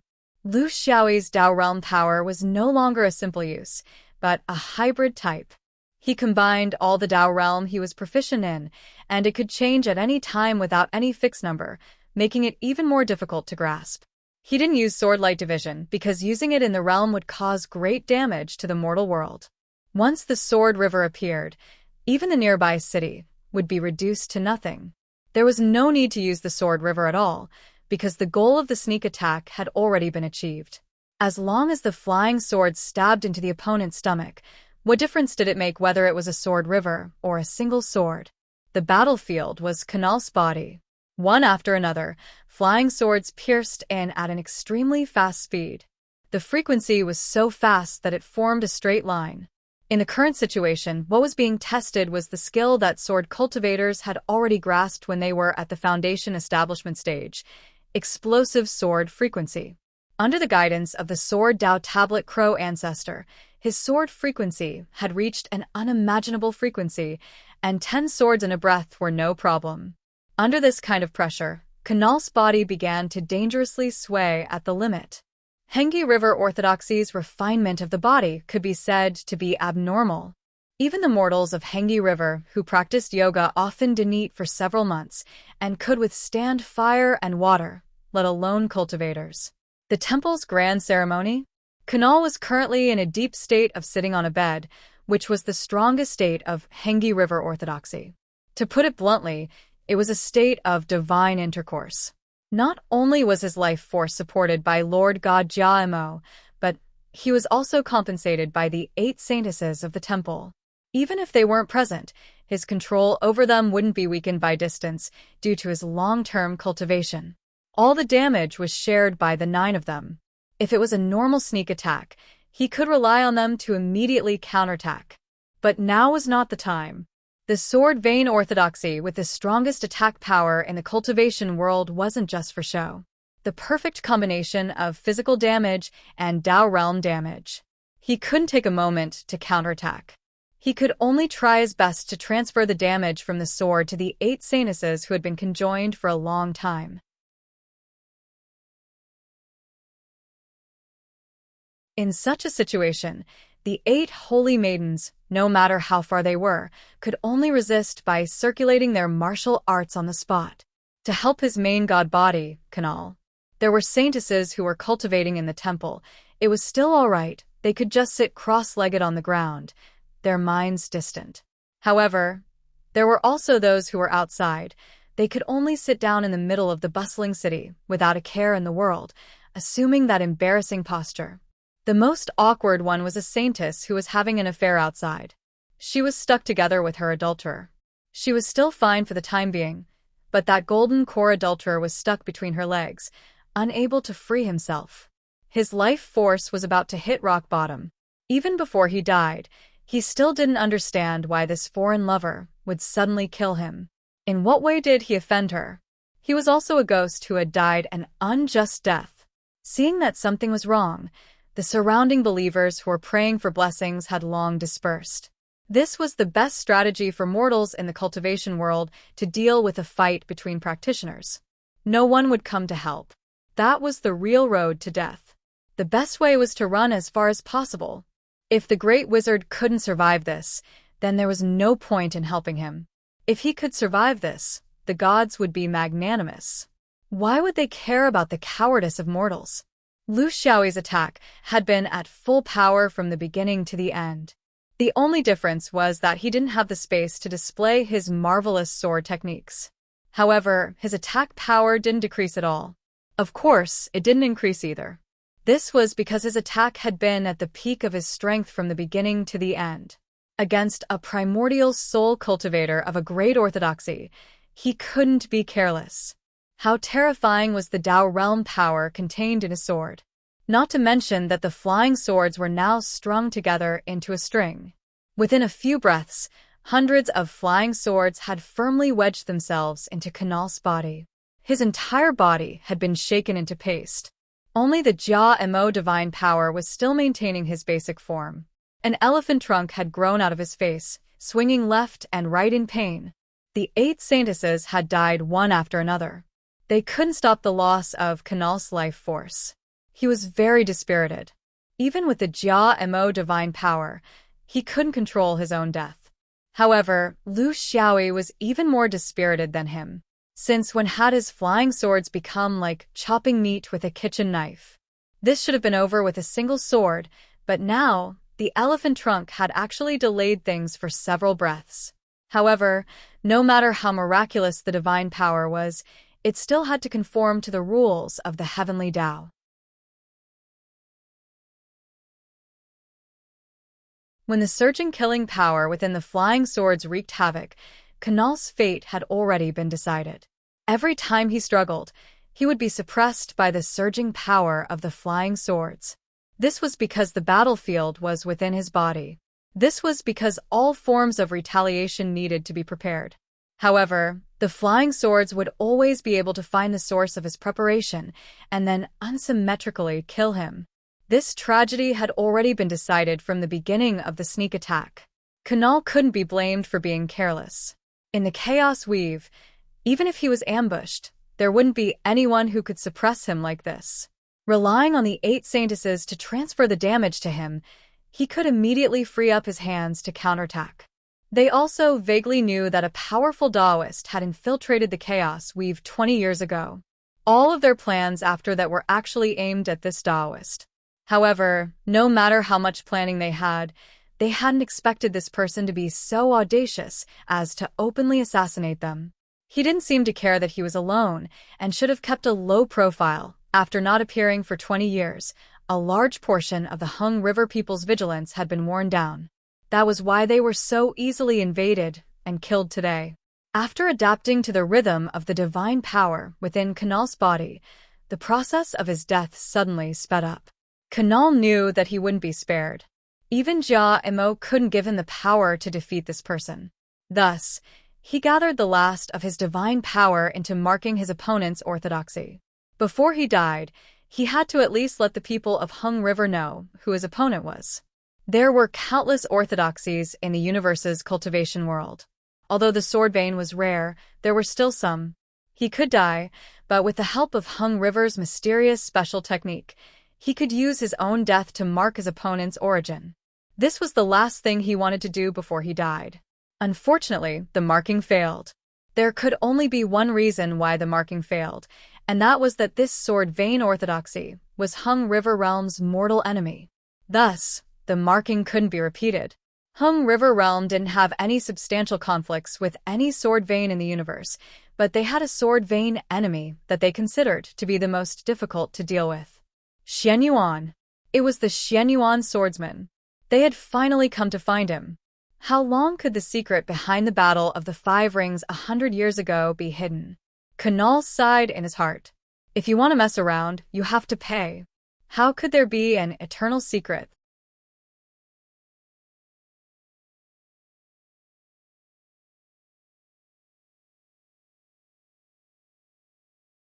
Chapter 15-16. With Kunal dead, Lu Xiaoyi leapt into the air and headed in the northwest direction he'd already chosen. There were 4 temples in Thailand, and their locations were irregular. The reason why he chose the Linga Temple first was not because of the strength of the grand priests here, but because after he succeeded here, he could rush to the nearest temple.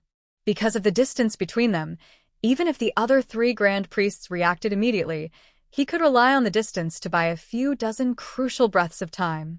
He'd used 6 breaths of time to kill Kunal because of the sneak attack, but the next one might not be so smooth. He'd prepared himself for a few dozen breaths of time. If he failed, he'd continue on his journey, and whatever happened after would have nothing to do with him. This was the method he'd chosen to help.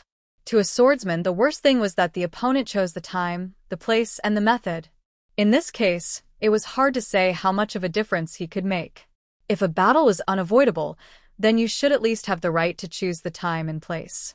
This was the principle of swordsman battles, something his elders had earnestly taught him from the first day he'd entered the sect. Deep down, he doubted whether the Hung River sect's current forces in the Chaos Weave could wipe out the resistance forces. In a battle between cultivators, it was easy to defeat them, but the difficult part was massacring them. In the boundless void, if cultivators used all sorts of methods to escape, just the countless directions alone would be a headache. This was a very practical problem. Without an absolute advantage, it was basically impossible to do this. Could the 4 primordial spirit Hung River sect cultivators in the Chaos Weave do it? If they attacked, it would be easy to crush the resistance forces, but it would be impossible to encircle everyone. Otherwise, they wouldn't have waited for 20 years. Then, what were they waiting for? How many primordial spirit high priests would come? How many would be suitable? Or a large army? Was this necessary? If none of these were true, then the best way for the people of Hengi was to send a top grand priest, a young spirit expert, to travel with the raft. This way, they wouldn't attract too much attention and could also reduce the number of targets. They would just treat it as an occasional trip by a powerful expert, and while they were at it, they could sweep away the obstacles in the chaotic territories. This was the most likely change. If such a person really came, regardless of whether the resistance forces attacked in the void or intercepted the ship, the result would be the same. There was no fun. This included Lu Xiaoyi. This was a result he couldn't accept. So, he could wait for 20 years, but he couldn't wait for the last few months. The only advantage he had now was that he could choose the time to act. Act early, in the blue Thailand boundary.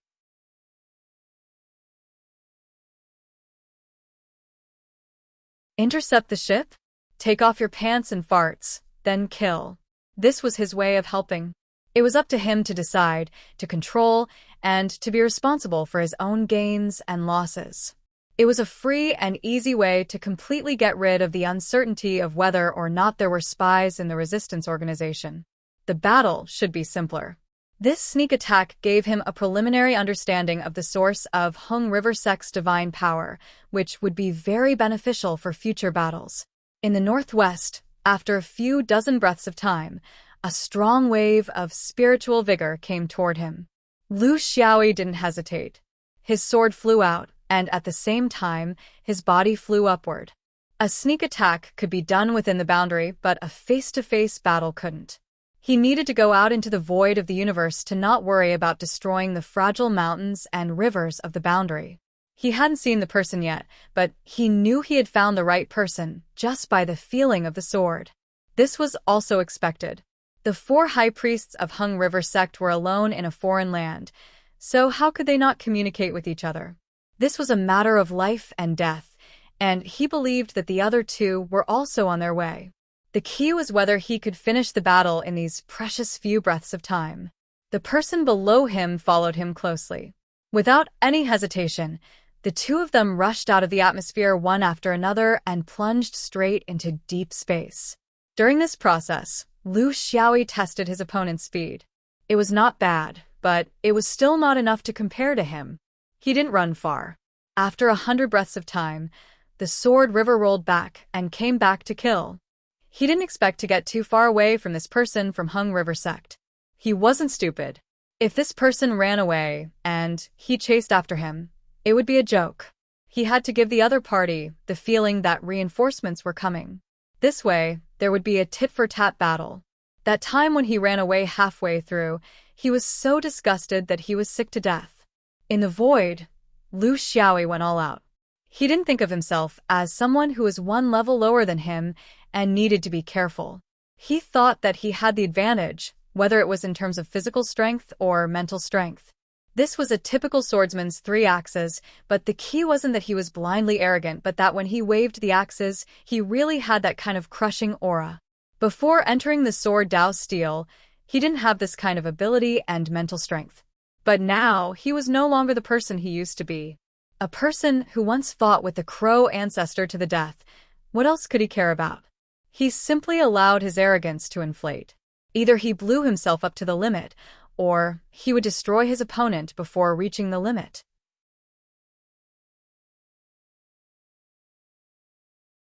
In the sword Dao steel, he was usually the former, but now, he couldn't be sure. The sword river hung upside down in the void. Millions of sword lights were controlled to the extreme in the changing. Scattered or gathered, the Tao state became simple and only one, which was to kill. Because in the fight with the grand ritual of Hung River Sect, he found that these people were unmoved by force or persuasion.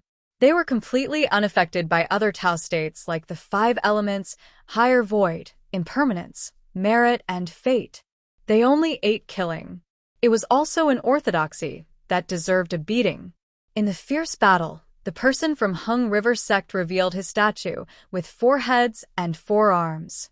Because he could form a 3-dimensional vision similar to a 4-dimensional space, the mystery of the 5 elements, the reality of higher void, the changes of impermanence, the gathering of merit, and the mystery of fate would all become clear in this 4-dimensional vision. They were useless and could be easily broken. Only the brutality of killing, the unreasonableness, and the pure impulsiveness of nature were the best way to deal with this person from Hung River sect. Lu Xiaoyi knew that this was the main god with the least sense of existence among the three main gods of Hung River sect, Fentian. His 4 arms each held a water jar with the river water, a scepter, prayer beads, and a bow. Each of them had their own uses. On the whole, this was the ability of a main god that leaned towards the Taoist body lineage orthodoxy. The attack was launched by the bow and arrow, just like Lu Xiaoyi's flying sword. Although it could also shoot out arrows in rapid succession, it paled in comparison to his flying sword. The water jar with the river water was responsible for self-healing. The injuries caused by the flying sword would be healed under the nourishment of the river water. It was very miraculous. The scepter, on the other hand, was full of dignity and majesty. It had a kind of power boost, but it wasn't very useful to Lu Xiaoyi. Because he wasn't from Hung River sect, his surname wasn't ranked. This kind of thing was actually a weapon used by the cultivators of Hung River sect. It was similar to comparing the history of one's surname in a fight. It was boring stuff like when and what kind of person was born in one's family.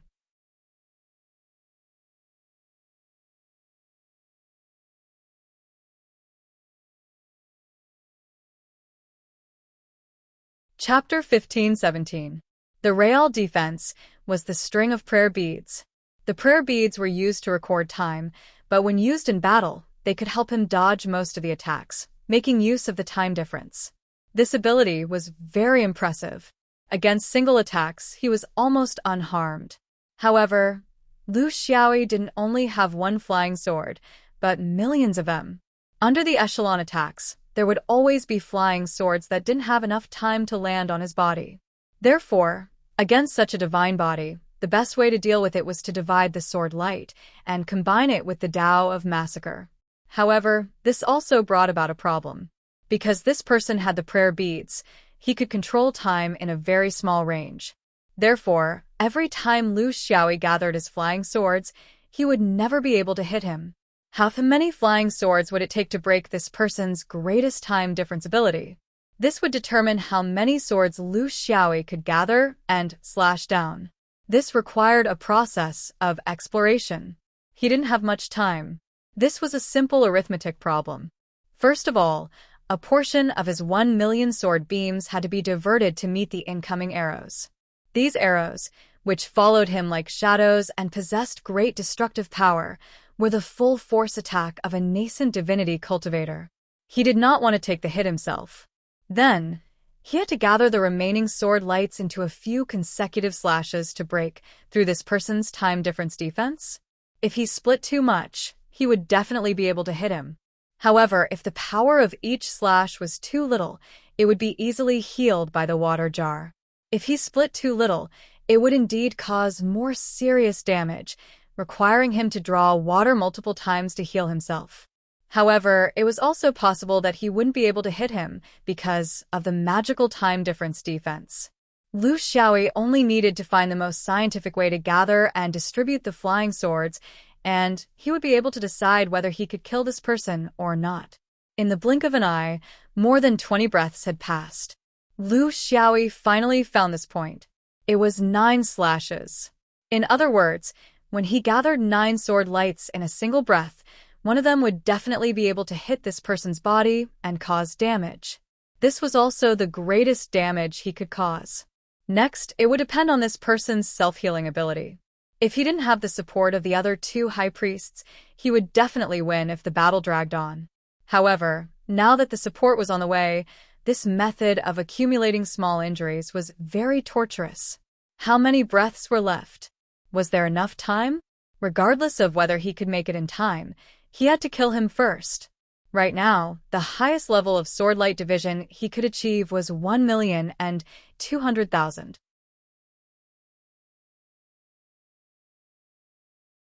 Excluding the 300,000 sword light division that had to be used to deal with arrows at any time and place, the remaining 900,000 sword light division could be combined into 1 sword light division for every 100,000 sword light division. Thus, if he could consecutively slash out 9 times in one breath, there would definitely be one sword light division that could break through the opponent's time gap. It could only be averaged out because this person's time difference defense could accurately determine which of his converged sword lights was the weakest. That way, he would suffer the least damage. In a battle between major cultivators, schemes and tricks were becoming less and less useful. Most of the time, they relied on their own strength to fight head-on. The people of Hung River Tribe were well aware of Lu Xiaoyi's tactics, but he was also confident that even though he would be injured, he could hold on until his two companions arrived. This was a battle of tactics and willpower. Lu Xiaoyi won because of his sharp judgment and ability to find the most suitable method in the shortest amount of time. He only used 5 breaths to understand that the Dao realm of slaughter was the most effective. Another 5 breaths to understand that the sword light division was the most effective. Finally, he used 10 breaths to find the solution. The cultivators of Hung River Tribe were strong in their willpower. Even though he knew that he would suffer great damage, the orthodoxy of Hung River Tribe was never afraid of being hurt. In a sense, they all had the tendency to torture themselves. They saw pain as the only way to reach the other side. He had to keep this swordsman. How could he keep him? He couldn't keep him with a bow and arrow. He was well aware of the huge difference between his attack power and the swordsman's. If he wanted to keep him, he could only use his own life as bait. Seeing that he was about to succeed, he couldn't just run away, right? The cultivators of Hung River Tribe had a special method of communication. He was well aware that his two companions were just 20 breaths away. He just had to hold on for 20 breaths. The 9 sword light division slashed down continuously. As he expected, one of them left a deep wound on the 4-headed, 4-armed golden body of the cultivator. This person obviously didn't have Canal's ability, so the damage couldn't be shared by the Saintesses. However, he immediately splashed a handful of river water on him, and half of the wound was healed. Lu Xiaoyi's next attack came right after. Another 9 sword light division slashed down continuously. Such a continuous and powerful attack made the orthodoxy of Hung River Tribe speechless. He couldn't imagine that a Daoist master could have such terrifying explosive power. He couldn't imagine that a Daoist master could easily crush a primordial soul grand priest like him to the ground.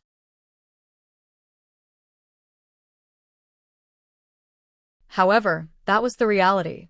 Within 10 breaths, the swordsman's attack didn't show any signs of weakening. He could only heal half of his body after 10 attacks. The orthodoxy of Hung River Tribe felt that his control over his body was starting to become slightly uncomfortable. He knew that his original idea was a little simplistic. When the damage exceeded a certain level, his ability to use his strength would inevitably be affected. The power of the arrows he shot would be weakened, and the opponent would have more time to attack. His control over the time difference would also be messed up. This meant that for every 9 attacks, it wouldn't be just one that would land on his body. There could be 2, or even 3 attacks. Between luring the opponent to stay and losing his life, he chose the latter, without hesitation. If he died, what was the point of luring the enemy?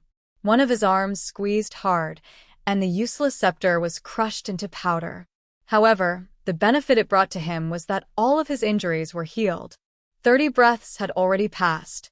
From afar, he could already feel 2 powerful waves of spiritual vigor coming from the direction of the Indigo Realm. He had revealed his cards. If the swordsman was aware of this, he would immediately run. After that, he would begin a long pursuit. However, the swordsman was more resilient than he had imagined. He was clearly overdrawing his own strength. The sword light division increased once again, increasing to a terrifying 1,500,000 sword light division. It was still 9 sword light division, slashing down continuously. However, the power of each sword light division increased by 20%. How much longer can you last like this? The orthodoxy of Hung River Tribe went all out. He didn't believe that he wouldn't be able to last the last 10 breaths. The damage had left deep scars on his body. This 20% increase in power made it even more difficult for him to recover. However, no matter how difficult it was, he would not give up on his perseverance. 5 breaths left. The damage on his body had once again reached the limit of his ability. The blood of the eternal river flowed through his veins. He decided to take a gamble. At most, his soul would return to the eternal river. His perseverance had finally paid off. The swordsman retreated. Obviously, the swordsman knew that he couldn't deal with the combined forces of 3 grand ritual masters of the Eternal River tribe.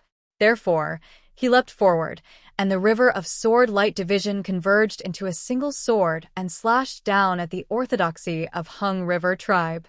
This sword contained 1,500,000 sword light division.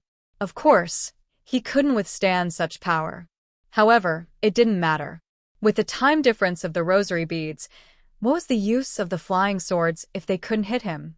At this moment, he suddenly felt that something was wrong.